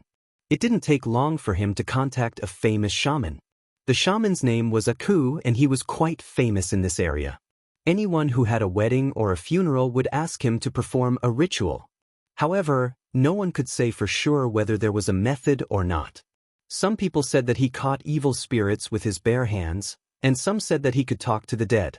However, whether this was the case or not, only the evil spirits that were caught and the dead who talked to them knew. After Aku arrived, he started jumping up and down to perform a ritual for Zhen Yingjun. He chanted the spell for 100 times and placed a yellow talisman on the tip of the peachwood sword. He mumbled something and suddenly shouted. He ignited the yellow talisman and extinguished it in a bucket of water. He brought it to Zhen Yingjun and said to Zhen Dazhou, Master Jun was possessed by something called a vengeful spirit. That's why he has all these weird symptoms. I've already caught the vengeful spirit, but the evil energy in Master Jun's body can't be dispelled in a short period of time. He must drink holy water for 3 days to recover. Master, thank you for your hard work. Zhen Dazhou saw Master Aku baring his fangs and brandishing his claws like monkey Sunday. Zhen Dazhou believed his words. This is the promised incense money. Please don't reject it. Sure. Ku looked at the thickness of the red packet. It was around 50,000 yuan, and he smiled as he kept it. Zhen Yingjun drank the water mixed with paper ash. He didn't know if the evil energy was dispelled, but he did have diarrhea. Ever since he drank the bowl of holy water, he started to have diarrhea, and it didn't get better even after a whole night. However, Master Aku told him that this was the detoxification stage and he had to expel the evil poison out of his body. Zhen Yingjun thought that his mana was effective and happily stayed in the toilet. The Zhou father and son maintained a cold attitude as they stood on the side. They didn't believe that a shaman could cure the illness that Hayashi Lin created for Zhen Yingjun. However, they didn't say anything. It was fine as long as they knew it in their hearts. Why did they have to listen? What did Zhen Dazhou and Zhen Yingjun's life and death have to do with them? What if God Lin finds out and blames the Zhou family? What if he blames them? Chapter 841. Chapter 841. Master Bing's new idea, paper ash mixed with cold water. You're going to shit too. Zhou Tiandi wasn't stupid. Was that something a human could drink? Wouldn't he die if he drank it? You're right. Zhou Ruoguang nodded. I think that Aku is obviously a liar. Only idiots like Zhen Yingjun and his son would give 50,000 yuan? What an idiot. 3 days passed by in the blink of an eye, and Zhen Yingjun didn't show any signs of improvement. Instead, he had diarrhea and looked like he was going to faint at any time. Zhen Dazhou saw that it wasn't working. His son wasn't getting better at all. Instead, it was getting worse. Hence, he quickly dialed Master Aku's number and wanted to ask him to take another look. However, Master Aku's phone was turned off. At this moment, Zhen Dazhou finally realized that he was tricked by Master Aku. However, who could be blamed for this? Although Master Aku was found by Zhou Tiandi said that he didn't know any immortal and could only help. The immortal came with Zhen Dazhou's permission before treating Zhen Yingjun. The incense money was also given by Zhen Dazhou willingly, so Zhou Tiandi couldn't be blamed for this. Zhen Dazhou was furious. Zhen Yingjun was his only son and he doted on him a lot. This time, he came to Songshan to expand his family's business and bring his son along to broaden his horizons. He didn't expect such a disaster to happen. For a time, Zhen Dezhou also became a lot more haggard in one night, and the number of white hairs on his head also increased. Zhou Tiandi looked at Zhen Dezhou, who was sighing, and Zhen Yingjun, who was in so much pain on the bed. He said sympathetically, "I don't think he's possessed. Should we go to the hospital?" Zhou Tiandi thought that since Lin Yi transferred the old lady's injury to Zhen Yingjun, then Zhen Yingjun must be sick too. What does it have to do with being possessed? This sentence reminded Zhen Dezhou. Zhen Dezhou rushed to the hospital with his son. After the doctor's examination, they came to a conclusion.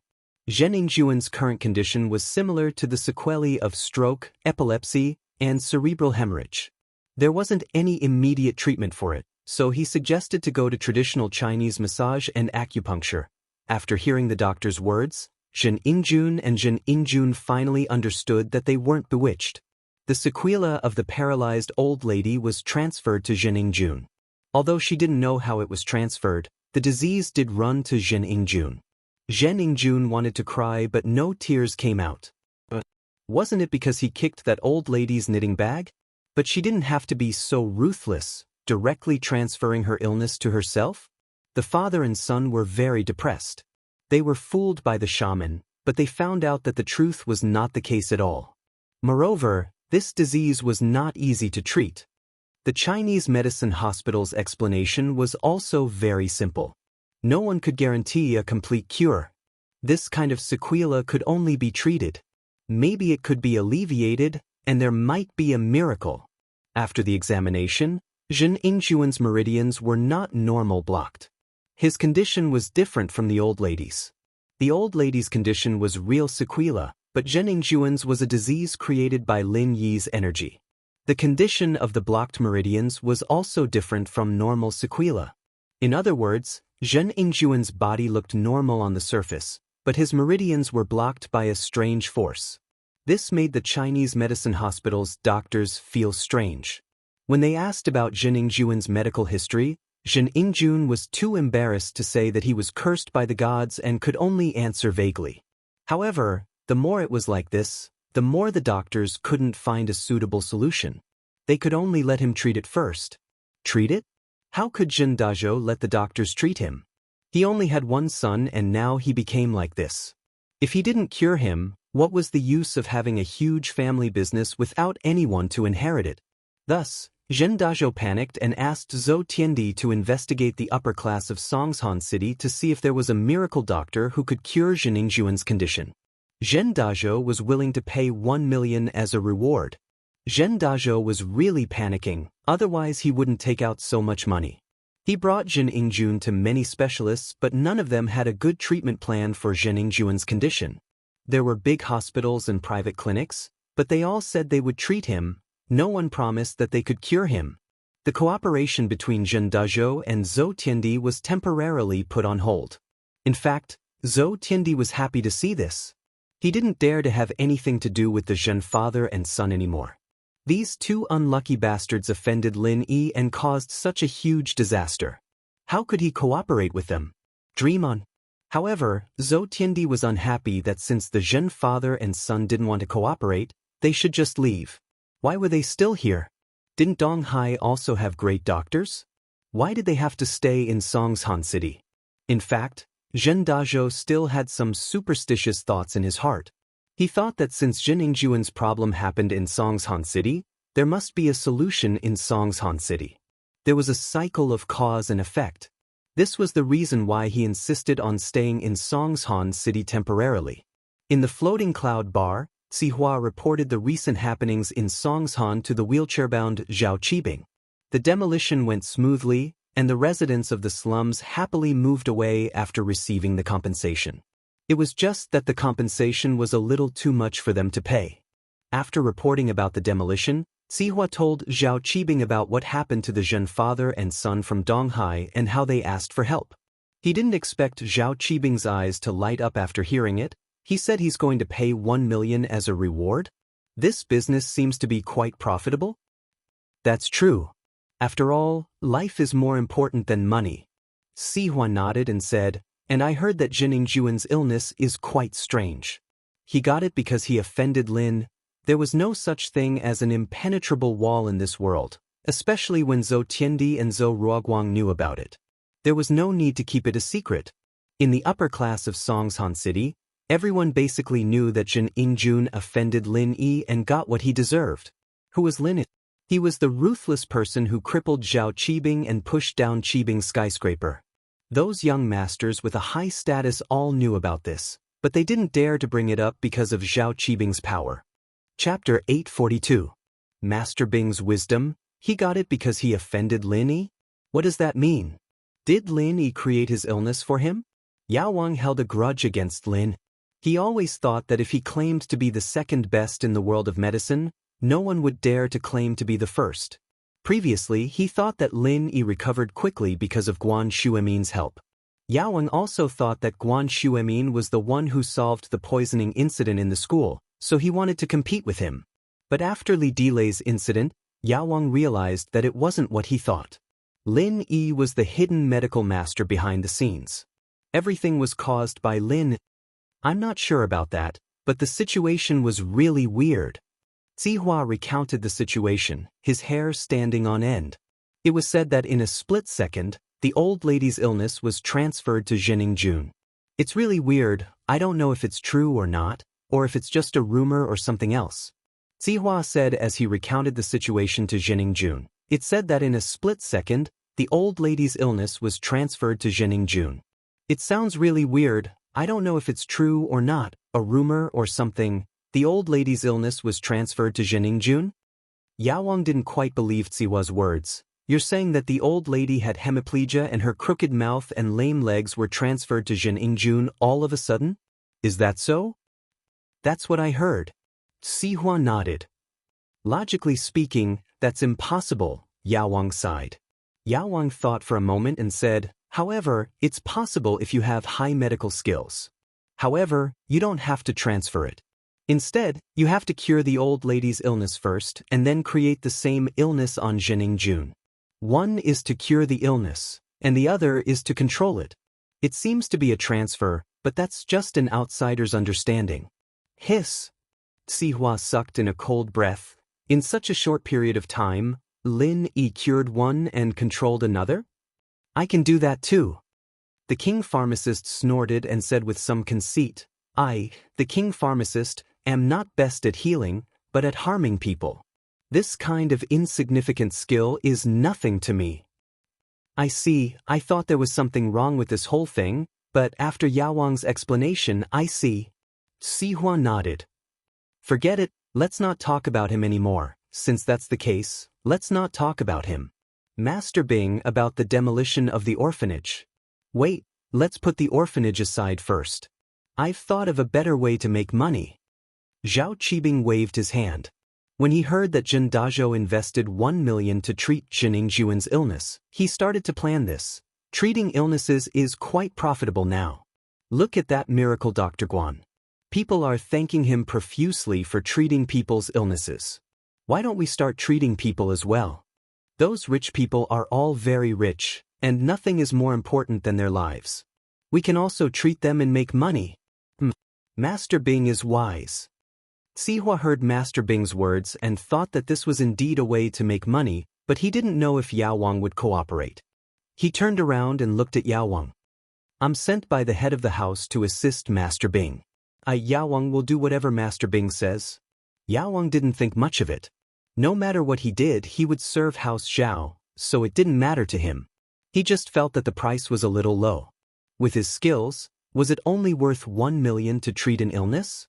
He said in a roundabout way, Master Bing, but we can increase the price of the treatment, of course. If I were to earn 1 million, how long would it take? Zhao Qibing laughed and said sinisterly, isn't Yao Wang the best at harming people? That's easy, we'll treat him and charge him 1 million, but we won't cure him. We'll transfer his illness to another place and let him come to us for treatment. That way, we'll be rolling in money, won't we?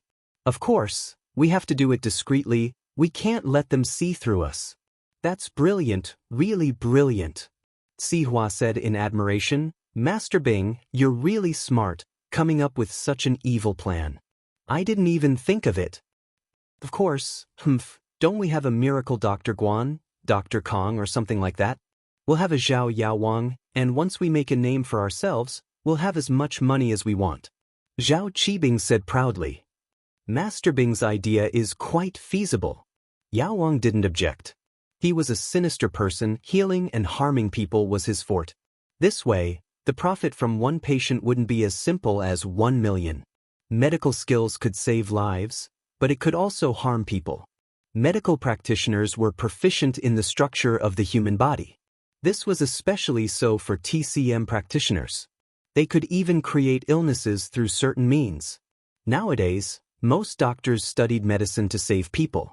Even if there were some who only cared about profits and worked for money, they would still save people after receiving the money. But there were also some who weren't like that. They studied medicine not to save people, but to harm people. These people were originally close officials of the royal court and some nobles. They created illnesses so that some princes and officials could lie to the emperor and hide from the limelight. For example, if there were two factions fighting in the court and the princes or the prime minister didn't want to get involved, they would claim to be sick to avoid it. Naturally, the emperor wouldn't believe them and would send the royal doctors to investigate. At this time, these people would play their role, creating fake illnesses to deceive the royal doctors. But as the dynasty changed, some of these people followed the fallen nobles and scattered among the people. They set up their own shops and began to walk among the rich, treating these rich people. But these people used to earn a lot of money from the noble families, and the medical fees weren't enough to satisfy their desires. So, these people started to treat some rich people, but they would never be cured. They would always have a backup plan, and they would keep collecting high medical fees until the rich person's money was drained. Then they would cure all the illnesses according to their mood, or they would just ignore them and let them die. Chapter 843.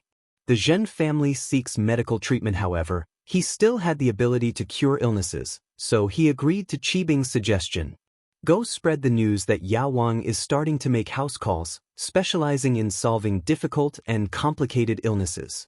Qibing said, Of course, you have to reveal that Yao Wang is the private doctor of a hidden house. Okay, Master Bing, I understand. Sihua nodded. Qibing's way of earning money was not bad, and there was no danger involved. Now, tell me about the orphanage? Why is there a problem? Qibing asked. It's like this, after we went there last time, wasn't the old dean a golden class master? I was thinking of asking Yao Wang to come out and scare the old dean into giving us the orphanage's territory. Sihua said. There's no rush. You can handle Yao Wang's house calls first.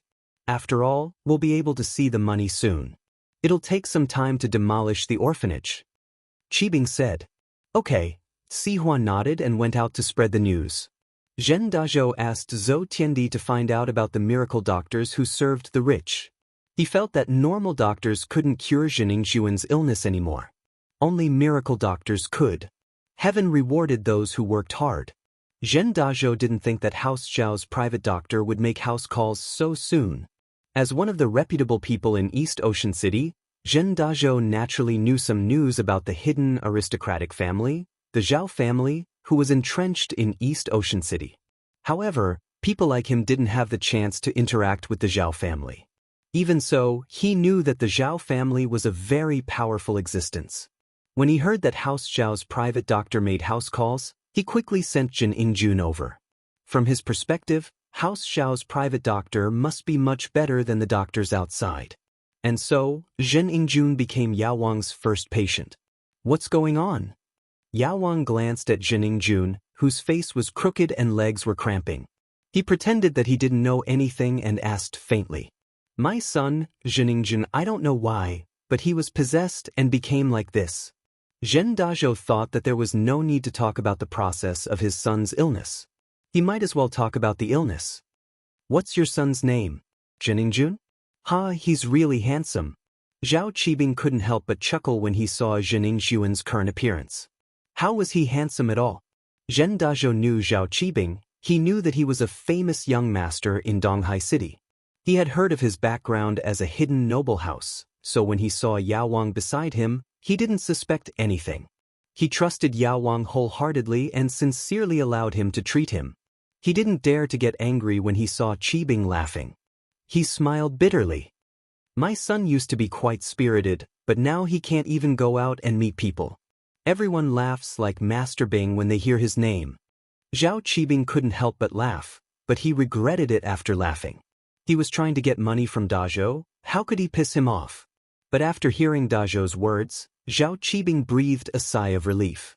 This Dazhou was quite smart, he knew when to advance and retreat. He said, Yao, why don't you take a look at him? Yao Wang nodded and glanced at Zhening Jun. He understood the problem after a brief examination. Lin Yi's treatment was simple. He only used pure energy to seal a few of Zhening Jun's acupoints. Even without treatment, he would recover in 8 to 10 years. Of course, Yao Wang couldn't say this out loud. It can be treated, but it's very complicated. Yao Wang pretended to be profound and said to Dazhou, Mr. Medicine King, I beg you, please cure my son's illness. As long as you can cure Ingjuan's illness, just tell me your conditions and I will do my best. Zhen Dazhou was overjoyed when he heard that the Medicine King could cure his son. He had seen many doctors and they were all helpless. Zhen Ingjuan's illness isn't an illness, nor is he possessed. Someone did something to him, Yao Wang said indifferently. This isn't a normal sequela of a stroke. Although it looks similar, there's a world of difference between them. Zhen Dazhou couldn't help but nod after hearing Yao Wang's words. Someone did something to him? No wonder normal hospitals couldn't do anything. Someone did something to him? Zhen Ingjun was shocked. He suddenly remembered that the person named Lin Yi patted him a few times and he fell sick after that. Could it be that he did it at that time? He couldn't help but exclaim, yes. It must be Lin Yi's doing. That I know. Lin Yi? Yao Wang pretended to be surprised after hearing Lin Yi's name. What did you say? Lin Yi did something to you? What's wrong? Zhen Ingjun froze. Yao Wang, do you know this person named Lin Yi? Zhen Dazhou didn't think that his son had been tampered with because it sounded a little unbelievable, so when his son talked about the process, Zhen Dazhou didn't pay much attention. But now that Yao Wang said that his son was done to him and that he knew the person his son suspected, he couldn't help but ask. Of course I know him. Yao Wang nodded. This Lin Yi is a medical expert. He's good at saving people but he's also good at harming people. How could I not know him? Fuck, so it was Lin Yi's doing. I'm going to kill him. Zhen Ingjun was furious after knowing the truth. Zhao Qibing sneered at the side. You want to kill him? Who do you think you are? I wanted Lin Yi dead for a long time, but now my leg is broken, Uncle Zhu is bedridden, the building collapsed, I lost money, but Lin Yi is still alive and kicking. But Zhao Qibing didn't say it. He didn't mind the father and son of Zhen Ingjun looking for trouble with Lin. Even if they couldn't kill Lin Yi, it was good to make Lin Yi suffer. Zhen Dazhou coughed and glared at his son. Even if you want to take revenge, you have to wait until you're better. Can't you tell which is more important? Zhen Dazhou stopped his son and turned to Yao Wang. Yao Wang, between you and that Lin Yi, who's more powerful? Humph, I can cure the illness he created. Who do you think is more powerful? Yao Wang didn't answer the question directly. Chapter 844. The treatment gets worse, sure, but I can tell you the theory behind it, Yao Wang said. You've heard of pure energy, right? Other than us ordinary people, there are some practitioners who can use pure energy. Of course I've heard of it. My relative is also a mystic division master. Zhen Dazhou nodded, but it was more or less an exaggeration. That mystic division master wasn't his relative at all, but someone he hired to deal with an enemy. It was just a relationship of interest. Oh, it's easy now that you've heard of it. Yao Wang continued. Lin Yi used pure energy to seal Zhen Ingjuan's meridians, causing them to be blocked. That's why he's in such a condition. It looks like the sequela of a stroke, but it's actually not. It's more complicated than a stroke. I see. Zhen Dazhou listened to Yao Wang's explanation and became even more nervous. Then how do I cure it? I can only use my acupuncture and my true qi to neutralize it one by one. But it consumes a lot of my energy and it's not something that can be cured in a day, so the process is more complicated. Yao Wang sighed. To be honest, it's not easy to treat this patient. Yao, you have to save my son. If you don't do anything, what will happen to Ingjun in the future? Although his crooked mouth and crippled leg won't affect his life, It'll be a joke if he goes out. Zhen Dazhou panicked. We can discuss the consultation fee. Can you please do me a favor? Because I have some history with Lin Yi, and your son is the first patient I've ever seen, so I'll just have to help him. Yao Wang said, but let's make this clear, I'm not a charity and I'll take a certain fee. Let's set the fee at 1 million per visit. Zhen Dazhou nodded quickly. 1 million per visit wasn't a lot. His son's condition was too complicated, even 10 million couldn't cure him. All right, since you've agreed, I'll transfer the Jinqi in your son's body today. I'll transfer it from his legs to his hands, and from his mouth to his ears. This way, one of his ears will be crooked, and one of his hands will be useless. On the surface, he'll look like a normal person. As for your ears and hands, I will slowly dissolve them for you. Medicine King said. All right, that would be great. When Zhen Dazhou heard this, he realized that it was possible to transfer his true qi. After transferring it, it wouldn't be too obvious. That was great. His ears and hands could slowly recover in the future. As long as his appearance looked like a normal person, it would be fine. All right, since you've agreed, I'll start the treatment now. The Yao Wang nodded, took out the silver needles, and prepared to start the treatment. In fact, Lin Yi was only punishing him lightly. Lin Yi didn't want to create a complicated disease, so Yao Wang could easily solve it. Yao Wang's so-called transfer was to heal Zheningjuan's mouth and legs, then use the same method to seal the meridians around his ears and hands. It sounded like a diversion, but in fact, it was to create an opportunity for him to make money next time. Or else, 1 million was a little too little. Yao Wang had already set a goal to squeeze at least 10 million from Zheningjuan. Soon, under Yao Wang's acupuncture, Zheningjuan's mouth and legs returned to normal. However, one of his ears was deaf and one of his hands couldn't feel anything. However, these problems were hidden and couldn't be seen on the surface. Zheningjuan and Zhen Dazhou were naturally grateful to Yao Wang. After paying the fees, they agreed on the next time and left happily. Looking at the father and son from House Zhen leaving, a cold smile appeared on Zhao Qibing's face. Two idiots, just wait to give me money. Master Bing, I've decided to get 10 million from the father and son from House Zhen. What do you think? Yao Wang told Zhao Qibing his idea. 10 million? So little? Zhao Qibing frowned. I heard that Zhen Dazhou is very rich. His assets are over 100 million. You should get at least half of it, right? 50 million. Yao Wang was shocked. Master Bing was a ruthless man. He was even more ruthless than him. He thought that 10 million was a lot, but Master Bing asked for 50 million straight away. However, Yao Wang couldn't understand why Zheningjuan's problems were worth 50 million. He couldn't help but ask, Master Bing, 1 million for 1 time and 10 times for 10 times, isn't that a lot? Are you stupid? Zhao Qibing glared at him. Can't you make more problems when you treat him? This shouldn't be a problem for you, right? Do you need me to teach you this? Zheningjuan is a man who enjoys alcohol and women. If you make him impotent, let's see if he'll ask for help with a lot of money. If you're afraid of suspicion, then just do it to Zhen Dazhou and make that old man's sexual function fail. I understand, Master Bing. Yao Wang heard Zhao Qibing's words and was enlightened.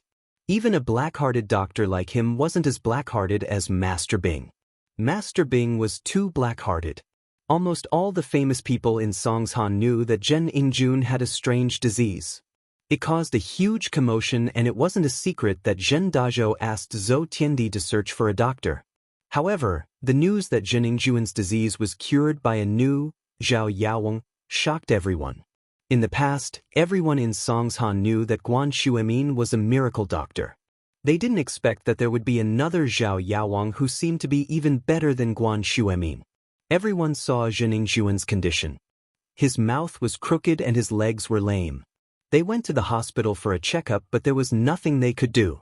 However, after Zhao Yaowang injected a few needles, a miracle happened. Zheningjuan's legs were no longer lame and his mouth was no longer crooked. Zhen Dazhou didn't want to tell others that he was deaf and couldn't feel his hands. He only said that his son was cured. This way, it was an advertisement for Zhao Yaowang. In an instant, everyone knew that there was a Zhao Yaowang in Songshan. His medical skills were incredible and he was even better than Miracle Dr. Guan. As a result, Zhao Yawang's fame spread like wildfire. In the future, when the rich and famous people wanted to see a doctor, the first person they thought of was Zhao Yawang. After all, Zhao Yawang had cured someone before. Zhening Jun was indeed alive and kicking now. Chapter 846. Chapter 0845. Hiring a spokesperson. What does Zhao Qibing want to do? Could it be that he learned how to make money from you? Fatty Lai asked curiously. I'm afraid he lost a lot of money recently. He didn't have the initiative in the slums area, so he probably won't be able to make much money. So, it's understandable that he's thinking of other ways to make money. Lin Yi could guess Zhao Qibing's intentions, that Yawang he does have a way to treat people. This kind of thing has nothing to do with us. Yeah, let's ignore him then. It has nothing to do with us for now. Fatty Lai nodded. No matter how Zhao Qibing acted, as long as he didn't provoke Lin Yi, it wouldn't matter. Lin Yi just laughed it off because there were more important things waiting for him. The first batch of products from Miracle Dr. Guan's medical company was about to hit the market. Let's not talk about him. Didn't you call me here to talk about the product? Lin Yi had a lot of free time these few days. Tang Yun's problem was solved. He didn't know whether Zhong Pingliang and Zhang Wen were discharged or not, and Zhao Qibing had quieted down quite a bit. Zhou Ruoming fawned on Lin even more than when he saw his own father. This made Lin Yi relax for a few days. Other than accompanying Miss and Shu to and from school, he would only see Tang Yun during breaks. His days were peaceful and leisurely. This was the life that Lin Yi yearned for. There were no conflicts every day, and he could protect the people he loved, quietly savoring the little things in life. Lin Yi didn't know how long these days would last. If it was possible, Lin Yi hoped that it would last forever. However, although life was peaceful and it made Lin Yi feel comfortable, Lin Yi still kept his guard up. Yu Kuan went back. No matter what, Lin Yi had a feeling that he was leaving a threat behind. It was just that House Yu hadn't made any moves yet. As for Zhao Qibing, Lin Yi didn't believe that he would just let it go like this. Who knew if he would come up with some weird tricks to deal with him? Yes, the first batch of our injury medicine is ready and can be launched at any time.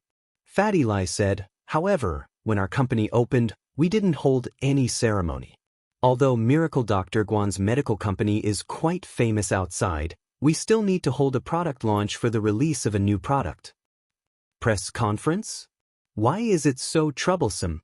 Lin Yi didn't think that launching a product into the market required such a complicated process. Yeah, it's just a way to show the company's strength.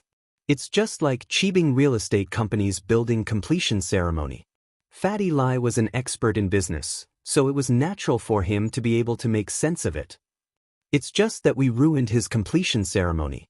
If that's the case, then it's up to you. Lin Yi felt that he wasn't doing his job as a hands-off boss. He knew nothing about business. If it weren't for Fatty Lai, a follower he'd met halfway, it would have been hard for him and Xu Emin to run the company. All right, then I've decided. Fatty Lai nodded, because our company's publicity is almost done.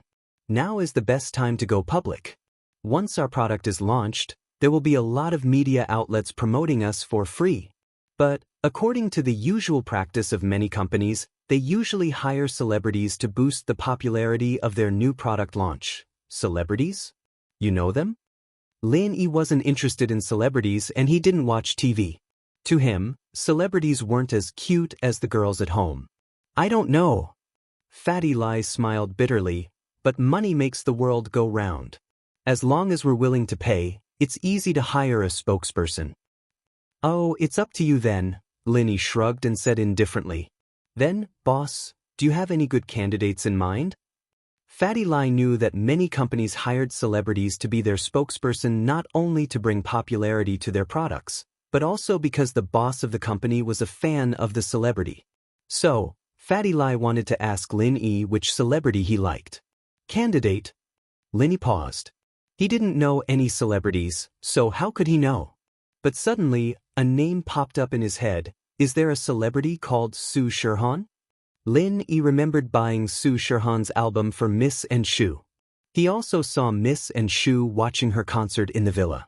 She was quite an eye candy, jumping around on the stage. But he didn't know if she would still look good after removing her makeup. Yes. Fatty Lai was shocked when he heard the name.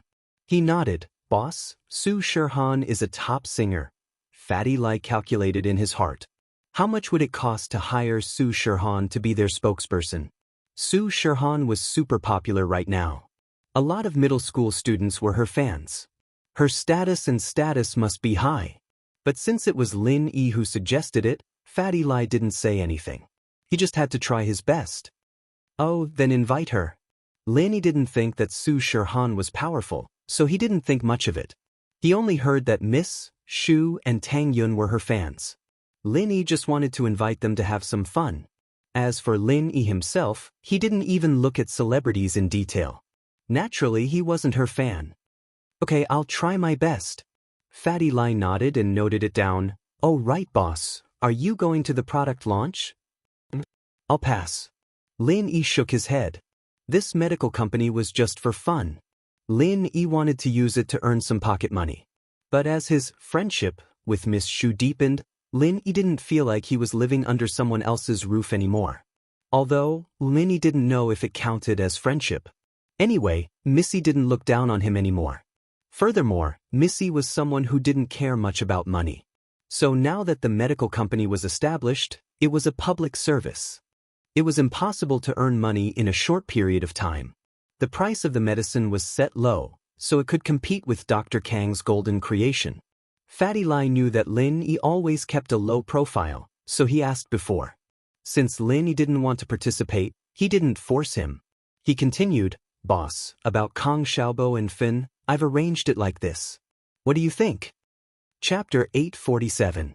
Company of Swindlers, Kong Xiaobo, I've arranged for him to be the company's intern vice president, mainly in charge of marketing, Fatty Lai said. The current executive vice president in charge of marketing is a friend of mine, and he's only here to help out. With him guiding Kong Xiaobo, I believe it won't take long for him to graduate as an apprentice. All right, I'll leave it to you. Lin Yi didn't expect Fatty Lai to arrange things so well, and it surprised Lin. As for Xiaofan, I'll arrange for her to work in the quality inspection department, but the position of quality inspection manager is empty at the moment. It won't be too late to arrange for her to be the manager after she gets used to it, Fatty Lai explained. You thought it through. Lin Yi was a classic example of nepotism, but whether it was Kong Xiaobo or Xiaofan, they wouldn't become arrogant because of this relationship. Although Kong Xiaobo was Lin Yi's follower, wasn't the company's general manager Fatty Lai also Lin Yi's follower? With Kong Xiaobo's grades, he wouldn't be able to get into any university, at most a third-rate one. It wasn't because he didn't study hard, but because Kong Xiaobo wasn't talented enough. He wasn't as smart as the Miss and Yushu, and he didn't have much of a heart. No matter how hard he studied, he could only maintain a below-average standard. Songshan Songshan was a good school, but that didn't mean that every student could get into a famous university.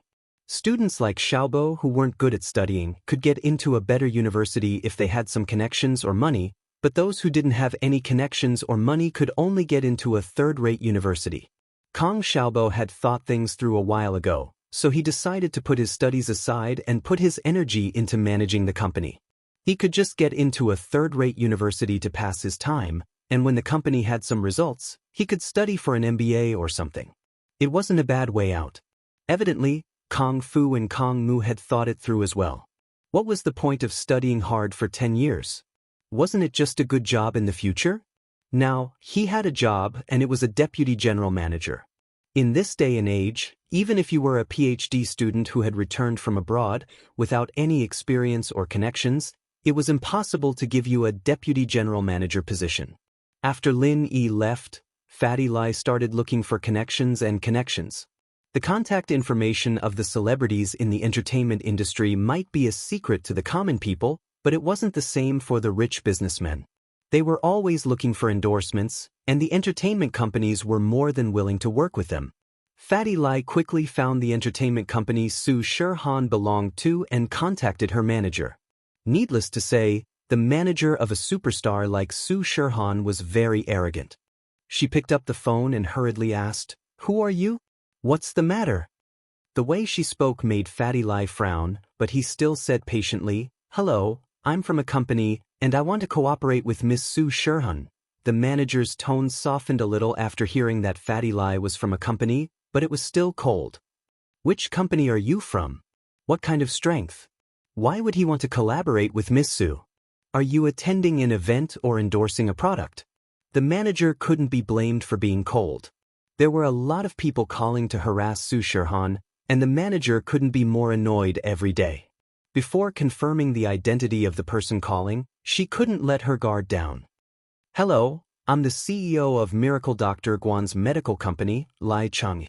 I'm looking for Miss Su Shirhan to endorse our company's product, and also to attend a new product launch." Fatty Lai could see that the manager was a straightforward person, so he didn't waste any time and said his purpose directly. "Miracle Dr. Guan's medical company?" The manager was startled and asked, "Is it Guan Xuemin's company?" "Miracle Dr. Guan is Guan Xuemin." Fatty Lai nodded. It seemed like the manager knew about his company. "Guan Xuemin's company, isn't it a scammer company?" "What Miracle Dr. Guan? It's a scammer." The manager's tone turned nasty, and before Fatty Lai could say anything, he hung up the phone with a bang. Do. Fatty Lai looked at the phone and didn't know if he should laugh or cry.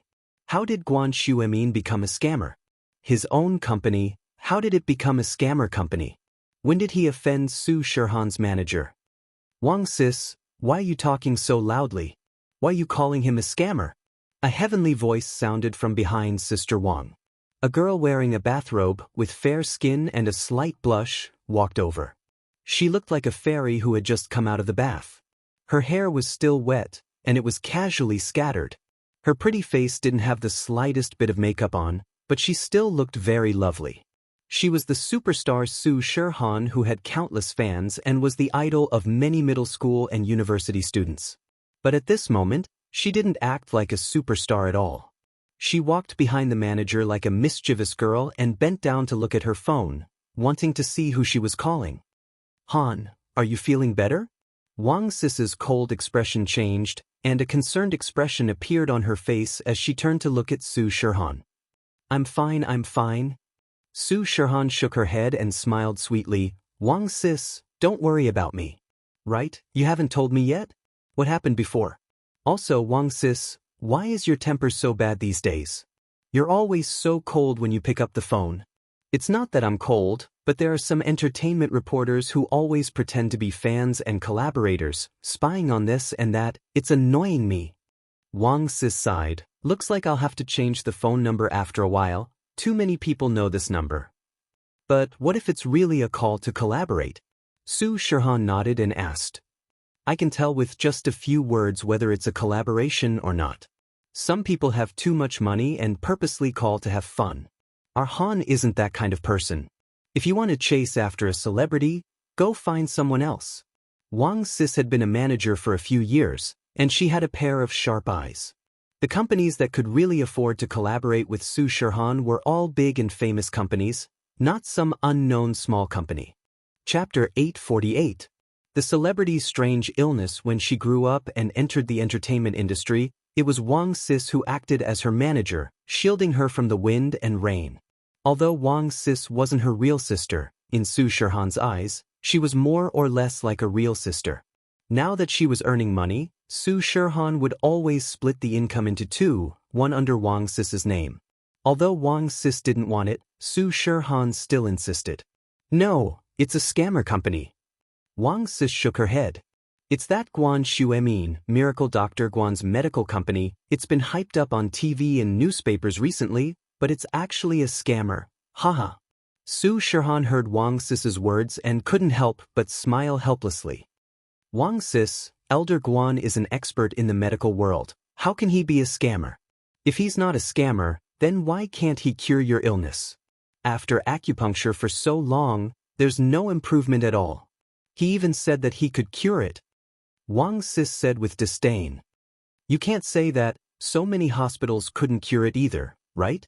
It's just that my illness is a bit strange." Su Shirhan didn't think that Guan Xuemin was a scammer, since her situation was too complicated. "Forget it, we have to have a conscience when we're endorsers. If he can't even cure your illness, how can he call himself a miracle doctor? We can't just let you lie with your eyes wide open, right? Wang Sis said indifferently. Su Shihan heard Wang Sis's words and couldn't help but smile and shake her head. It's not like there aren't such celebrities. Fake endorsements, there's a lot of them nowadays. I think I should call Master Guan and apologize to him. He was very attentive when he treated me. Do what you want, this kind of scammer, why bother with him? Wang Sis was a person who had a clear distinction between love and hate. She had a very strong personality, unlike Su Shihan, who was pure and didn't have complicated thoughts. However, for someone like Su Shihan, if it wasn't for Wang Sis, her manager, she would definitely be at a disadvantage. Su Shihan smiled and picked up the phone. She found the number and called Xu Emin, but his phone was turned off. She could only put this matter aside for now. Fatty Lai didn't manage to invite Su Shihan, so he quickly called Lin Yi, but Lin Yi didn't think much of it. He heard that Su Shihan's manager was a cocky one, so he gave up on the idea of finding a spokesperson. Zheng Wen didn't have a good time these days. The pressure from his family and the Fire Wolf gang made it hard for him to breathe. Fortunately, before the kidney trafficking organization was destroyed, Zheng Wen had earned a lot of money for his family and the Fire Wolf gang. Zheng Wen's brother, Jianda, was in charge of organ trafficking in Songshan. Although he didn't get into any trouble, he had to spend money to buy kidneys. The turnover was small and the cost was high. So, his annual profit wasn't even as much as Zheng Wen's monthly profit. This was also the reason why the Fire Wolf gang and House and didn't take Zheng Wen back. Zheng Wen was quite arrogant and unscrupulous, but one had to admit that he was an expert at making money. He'd made tens of millions of profit in 1 month, and even the leader of the Fire Wolves North had to look at him in a different light. At this moment, Zheng Wen was lying on the sofa, receiving a call from his father. Zheng Wen, you're still too young. You're too reckless this time. Zheng Wen's father, and Mingyue, said seriously. Look at your cousin, he's been in Songshan for a year, and although his results aren't as good as yours, he's stable. Isn't he being used by the Fire Wolf gang now? Dad, I'm just trying to show Grandpa and the Fire Wolf gang what I want, right? Our family, ever since I left the country, the business in the north has been handed over to my uncle. Our family's position in House Inn and the Fire Wolf gang has been plummeting. Zheng Wen said bitterly. Idiot. I may have given up on the business in the north, and I'm now the liaison between the House and the Fire Wolf gang. It may seem like I'm not as glorious as your uncle, but in reality, every transaction with the Fire Wolf gang comes from your father. And Mingyue said. Otherwise, why do you think the Fire Wolf gang would put you in charge of the business in Songshan when you just came back? As for your brother, is he really valued by the Fire Wolf gang? He's only going to the border to deal with the drug dealers. It looks like he's making a lot of money, but do you know how dangerous it is? Which one of those foreign drug dealers isn't a murderer who kills without blinking an eye? I understand, Dad, I was too reckless. Zheng Wen thought about his father's words and felt that it was true. Humph, but the organ smuggling business won't last long. And Jianda had already attracted the police's attention when he started it. It's fine if it stopped now. You've made quite a lot of money for the Fire Wolf gang, so we'll let this go. And Mingyue said. Fortunately, the head of the Fire Wolf gang's northern branch is a cruel man. He likes your unscrupulous way of making money, and with me coming back from the middle, he finally agreed to give you a new job. What? A new job? That's great. Zheng Wen was overjoyed when he heard his father's words. He was still thinking about what he should do in the future. How was he going to pursue Meng Yao without a kidney and a career? Now, a new career had arrived so quickly. Yeah, the most profitable business is prostitution, drugs, and organ smuggling. As for the sex industry, there are local gangsters everywhere. We shouldn't interfere. And Mingyue said. As for drug trafficking, your cousin is already in it. What you need to do now is gambling. You want me to build a casino? Zheng Wen could roughly guess his father's intention. Yes, but not a normal casino. It's an underground boxing ring. And Mingyue said. Normal casinos are also controlled by local gangsters. It's not good for us to interfere. That's why we're doing the boxing business. Not only can we sell the tickets, but we can also bet on the outcome of the fights. It's a very profitable business. No problem, leave it to me. I'll do it well this time. Zhang Wen nodded. But I don't have anyone else I can use. The tattooed guy already took the blame for me. Chapter 849. Zhang Wen's kidney transplant. Don't worry, father, I know what I'm doing. But can you send me another person who can run errands? Otherwise, these two won't be able to help me take care of things. Zhang Wen wasn't an idiot. One was a fighter, and the other was a doctor. They were both important figures in the Firewolves, and so he couldn't just use them as scapegoats. The kidney trafficking company had taught him a lesson. He had to have a backup plan. He was lucky enough to escape this time, but he had to be more careful next time. He had to prepare a scapegoat for his crimes. Otherwise, the next person to go to jail would be him. Ha, of course, you don't have to worry about that. And Mingyue smiled. I've found a suitable candidate. He's a wanted criminal, and he only has a junior high schooler at home. He can help you. How could Mingyue not know what his son was thinking? Plus, he didn't want anything to happen to Zhang Wen, so he had to arrange everything in advance. Oh, so this person doesn't have anything to worry about? Zhang Wen asked quickly. Nope, he only has a junior high schooler at home. After he committed the crime, he lied to his brother, saying that he went overseas to work. And Mingyue said, I've already sent some money to his brother a few days ago, saying that his brother won't be back for a while. That's good. Zhang Wen nodded. Leave this arena to me. I'll make it great for you. Zhang Wen hung up the phone. He was very excited. The second spring of his career was about to come. He thought that he would be neglected by the Firewolves for a while, but it seemed like his father's relationship with the Firewolves wasn't just a shallow one. But when he thought about the fact that the Firewolves sent a mystic early phase peak wasn't going to be his bodyguard or fighter, Zhang Wen felt a little depressed. How great would it be if this person was his subordinate, then he could be arrogant and tyrannical in Songshan City again. In fact, Zhang Wen didn't have a decent follower. Otherwise, he wouldn't even care about Zhao Qibing. What was an illegitimate son of a hidden house? Even the direct descendants of the hidden families had to be respectful in front of the Fire Wolf Gang's division leader.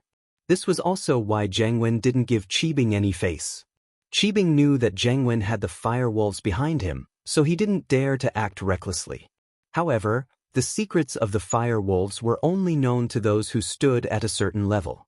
Zhao Qibing knew a thing or two about them and knew that the Fire Wolves were not to be messed with. Zihua, on the other hand, had no idea how strong the Fire Wolves were. Right now, Zhang Wen felt that all he needed was a kidney, and he'd be able to regain his glory. Now that he had a career and powerful subordinates, all he had to do was install a kidney and he would once again be one of Songshan's 4 young masters. Zhang Wen hung up his father's call and was about to call Pinliang, but Pinliang's call came in before he could make the call. Zhang Wen picked it up quickly. Hello? Brother Pinliang? How was it? Are the results out yet? Hey, we're out. Pinliang pretended to be in pain and said worriedly, It really isn't a match, my kidney. Pinliang bro, I'm sorry for your loss. I'll get you a good kidney for sure. Look, is your kidney? Zhang Wen asked carefully. Yeah, since it's yours, I'll have to return it to its rightful owner. Pinliang sighed. And bro, you can't forget me in the future. You have to get me a good kidney. Of course. When do you think we should do the surgery? Zhang Wen was worried that something might happen if something went wrong. The sooner the better. There's no rush, right? My body's been through a couple of surgeries, and I'm still very weak. I need to nourish my body before the surgery, right?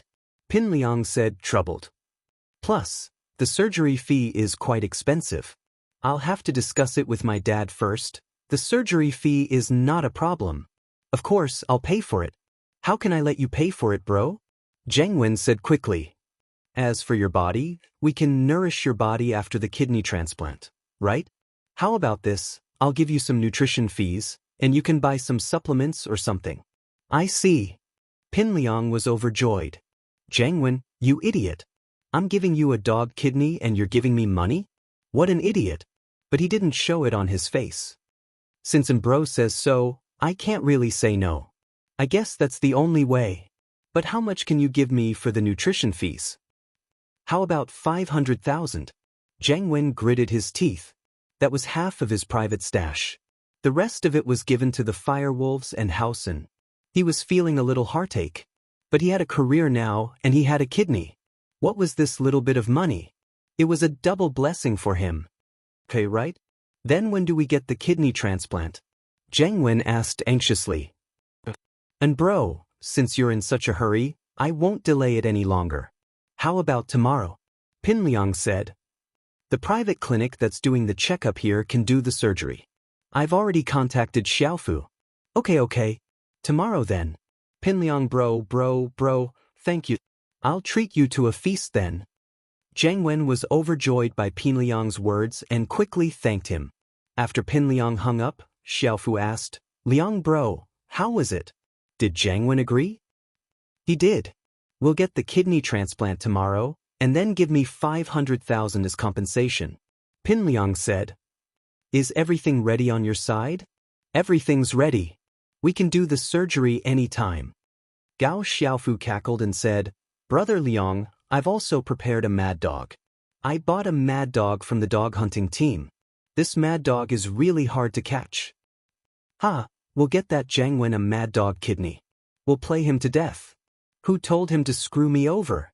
Take my kidney away? Pin Liang started laughing as well. Zhang Wen, just you wait. The best part is yet to come. When Zhang Naipeo comes down from the mountain, it'll be your death. That's true. When Gunslinger comes out, no one will be able to fight him. Xiaofu said with anticipation. Liang bro, when do you think we can go see Naipeo? Chapter 850. You Xiaoka, are you depressed? I know that. Xiaofu nodded. The two of them had grown up amidst great joys and sorrows. How childish were they when they thought back to what they'd done? But how many people hadn't been childish before in their lives? How many people hadn't grown up amidst failure? Pin Liang and Xiaofu's thoughts had deepened, and they no longer showed their hatred on their faces and fought their enemies head-on. They now knew how to use schemes and strategies. The next morning, Pin Liang and Xiaofu arrived at the private clinic they'd agreed on earlier.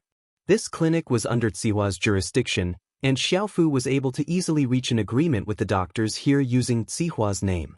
Zhang Wen thought that it'd be hard for a normal clinic to complete a kidney transplant, but after seeing the size of this clinic, he let go of that worry. This clinic wasn't small at all, and they could even perform appendectomies and cholecystectomies. A kidney transplant shouldn't be a problem at all. Pin Liang pretended to sigh as he chatted with Zhang Wen, and with Xiaofu's help, he walked into the surgery room and laid down on the bed. The doctor injected anesthetic into Zhang Wen first, and in order to not arouse Zhang Wen's suspicion, he pretended to inject the anesthetic into Pin Liang as well. In fact, Zhang Wen was being very careful this time. He'd removed the wrong kidney last time, so naturally he'd be more careful this time. It wasn't that he thought that Pin Liang would lie to him, but he didn't suspect Pin Liang at all. Why would Pin Liang want a rejected kidney? Since Pin Liang had promised to return the kidney to him, Zhang Wen didn't think too much about it. He was just worried about the doctor's skills. After a while, a wave of drowsiness hit him, and Zhang Wen fell asleep. Pin Liang, who should have fallen asleep as well, sat up abruptly and got off the bed. He looked at the sleeping Zhang Wen and spat on the ground before calling out to the surgery room. Xiaofu, open the door and let the dog out. All right, Liang bro. Gao Xiaofu pushed a surgical cart over, and on the cart lay a big black dog that had already been anesthetized. Dr. Zhang, sorry to trouble you, Gao Xiaofu said to the chief surgeon with a smile. Don't worry, there won't be any problem. I don't dare to replace a human kidney, but a dog kidney is not a problem. Anyway, it's fine even if it's damaged, right? Dr. Zhang nodded and asked. It's fine if I die, Pin Liang said nonchalantly. The rest was left to Dr. Zhang, and Pin Liang and Xiaofu left first. Xiaoka was very depressed these days, almost to the point of being depressed. Qibing Real Estate wanted to demolish the orphanage, but before she could think of a good strategy, her source of income was cut off. Recently, the city's anti-theft campaign was in full swing, and Xiaoka realized that there was a plainclothes police patrolling every few steps. She didn't have a chance to make a move. Moreover, committing a crime at a time like this was no different from asking for death. Although what she did wasn't enough for Lingshan to issue a wanted order for her, who knew if Lingshan told her subordinates about her appearance? What if she was recognized for being sneaky? However, she had to go out and earn money. The orphanage's expenses were getting higher and higher, and if this continued, they would be running out of money. Xiaoka was depressed and anxious. "Xiaoka, what are you doing? You're walking around the house and I'm getting dizzy," the dean couldn't help but ask when she saw Xiaoka walking around like a headless fly. "Master, the police are starting to crack down, I can't go out and work anymore." Xiaoka sighed. "I need to think of a way. It seems like I need to spread the news and get a few big deals." Linny sighed and said, Xiaoka, it's been hard on you." The dean looked at Xiaoka with heartache. "If it wasn't for the fact that I can't show my face in public, I really want to share some of your burden. You're only 18, and you should be enjoying your youth without any worries, but you have such a heavy burden on you every day. Master, you're treating me like an outsider. You treat me like a daughter, and I share your burden. Isn't that what I should do?" Xiaoka didn't think that she was suffering much. It had been so many years, and she was used to it. Now, all she wanted was to earn money so that the children in the orphanage could live a good life. "Xiaoka, you're not young anymore, right? One of my biggest wishes is for you to marry into a good family, get rid of your current hard life, and live a happy life." The dean looked at Xiaoka and suddenly said, "Marry? Master, don't joke with me." Xiaoka shook her head. "Who dares to marry me? I'm a female thief, who dares to marry me? That's not important. If you don't say it yourself, who would know?" The dean didn't mind. "Just change a place and hide your name." "Change a place and hide my name? No way. What about the children in the orphanage? How can I leave them alone?" Xiaoka shook her head. "So, whoever marries me has to bear the burden of the orphanage." Who would dare to marry me? Even if I'm as beautiful as a goddess, it's impossible, right? Plus, I'm not even a sky immortal yet." The dean sighed and didn't say anything else on the topic. He knew what Xiaoka was thinking. How could she think about marriage before the orphanage's problems were solved? And if it was as Xiaoka said, marrying her would have to bear the burden of the orphanage, then no one would dare to marry Xiaoka. Xiaoka was pretty, but she was used to playing around outside, and she was a female thief. Which rich family would want a girl like that? If it was a small family, who would be able to bear the burden of such a huge orphanage? But then again, even if those rich families were willing to marry Xiaoka, why would they help her bear the burden of the orphanage? They were rich, but they couldn't afford to spend money like that, could they? The orphanage's expenses went up to $1 million a year. How expensive were things nowadays? Chapter 851. House Kang's urging, "What else can we do? We have to try, right? At least our sex Qinggong is good, and we're good at mechanisms. We're better than them." Yu Xiaoka said proudly. "Last time I helped them rob tombs. If it wasn't for me, they'd be dead already. Just be careful." The dean knew that Yu Xiaoka had made up her mind, so he didn't try to persuade her anymore. The orphanage couldn't lose its income, or else it wouldn't be able to survive. Yu Xiaoka posted a mission on the thief store's website and waited for people to accept it. But normally, once a mission was issued, there wouldn't be people looking for it immediately. So during this time, Yu Xiaoka decided to do something. After thinking about it, she felt that she didn't have any skills. The only thing she could think of was to sell flowers in front of the hospital. The risk was low, and she could still make a profit. After thinking about it, she brought Xiao Ken and the older kids to the wholesale market to buy some flowers. They started selling flowers in front of the first public hospital. In fact, there was a local boss who controlled the sales of flowers, but he knew Yu Xiaoka. He knew that she was a cat burglar and that she wasn't someone to be messed with. He also heard about the crackdown in the city, so he knew that Yu Xiaoka selling flowers was just a temporary measure. It wouldn't last long, so he turned a blind eye to it. Kong Ming laid on the sickbed. Luckily, his legs were only fractured and not comminuted. It was a relatively light fracture. But as the saying goes, it takes 100 days to recover from an injury. Even if Kong Ming had some good medicine, he wouldn't be able to walk in a short amount of time. Fortunately, the wheelchairs were more intelligent. They could move forward and backward, and they could even turn corners. Wang Shubing and Zhu Xiaozhang followed them, so it didn't take too long. Today was the day that Kang Mingming was discharged. Other than the terminally ill, it was a good thing for normal people to be discharged, but Kang Mingming wasn't in a good mood. Guan Xen hadn't visited Kang Mingming ever since she'd laid in bed for so many days. Kang Mingming's main reason for staying in the hospital was to get close to Guan Xen, but now that he hadn't gotten close to her, he'd suffered for a few days in vain. Shu Bin, do you have any other good ideas? Kang Mingming was panicking. His family had been calling him all the time, urging him to get Guan Xen as soon as possible. But his leg was broken. Where would he get the chance to get Guan Xen? Master Ming, I don't think we should use the excuse of being sick to get close to Guan Xen, Wang Shubing said after some thought. Nonsense. You think I don't know? Even Guan Xen is starting to get suspicious. If I get sick again, even if she doesn't think I did it on purpose, she'll still think that I'm an unlucky bastard who gets sick all the time.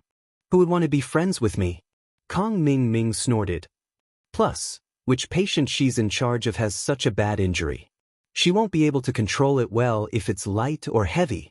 Yeah, but I really can't think of any good ideas, Wang Shubing said carefully. The guides on picking up girls on the internet are all bullsh*t, they're just to trick people. There's no practical use at all. What are they saying on the internet? Kang Mingming asked. They're all about drugging her, getting on the car first and then paying for the ticket. Wang Shubing said. What the fuck, you're on porn, right? What kind of nonsense is this? Kang Mingming heard Wang Shubing's words and knew that it was impossible. If he drugged Guan Xen, it'd be good enough if she didn't hate him to death. How could she tell him the formula? To hell with it.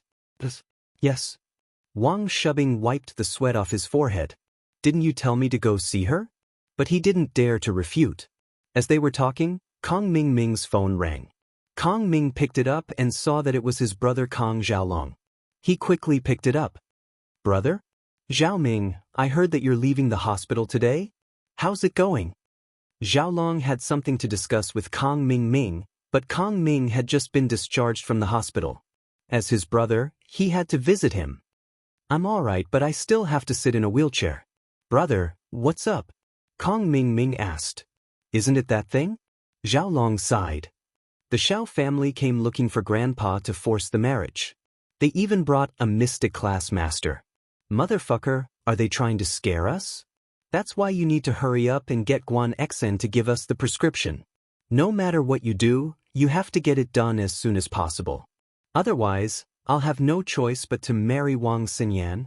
Kang Mingming thought that marrying Wang Xinyan would be a beautiful thing. If he was the one to marry her, he'd be more than happy to do so.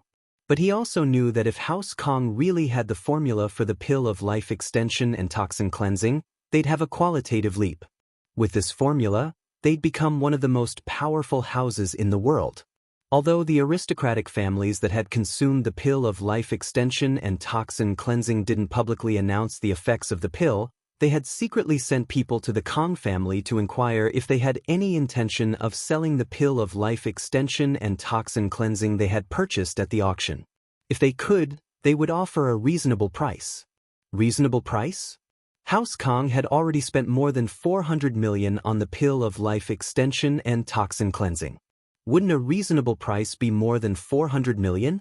It was unimaginable. But Kang Mingming knew that even if they spent 500 million, it would still be worth it to some of the older members of the big houses or even the hidden houses. One pill could extend one's lifespan by 10 years. That was money for life. It was worth it no matter how much it cost. Plus, Kang Mingming had experienced the effects of the pill of life extension and toxin cleansing firsthand, and he was still benefiting from it. His cold from before, and now that he'd been smashed by the house, had healed rather quickly. It was all thanks to the changes in his body. If it were the old Kang Mingming, with his weak kidneys, he'd be lying in the hospital a long time ago. As a result, once House Kong got the formula and refined the pill of life extension and toxin cleansing, wouldn't all the other houses have to give them some face? At that time, the Kong family would be promoted to an aristocratic family, and that would be a matter of course. I'll hurry, Kang Mingming said. But we can't rush this, right?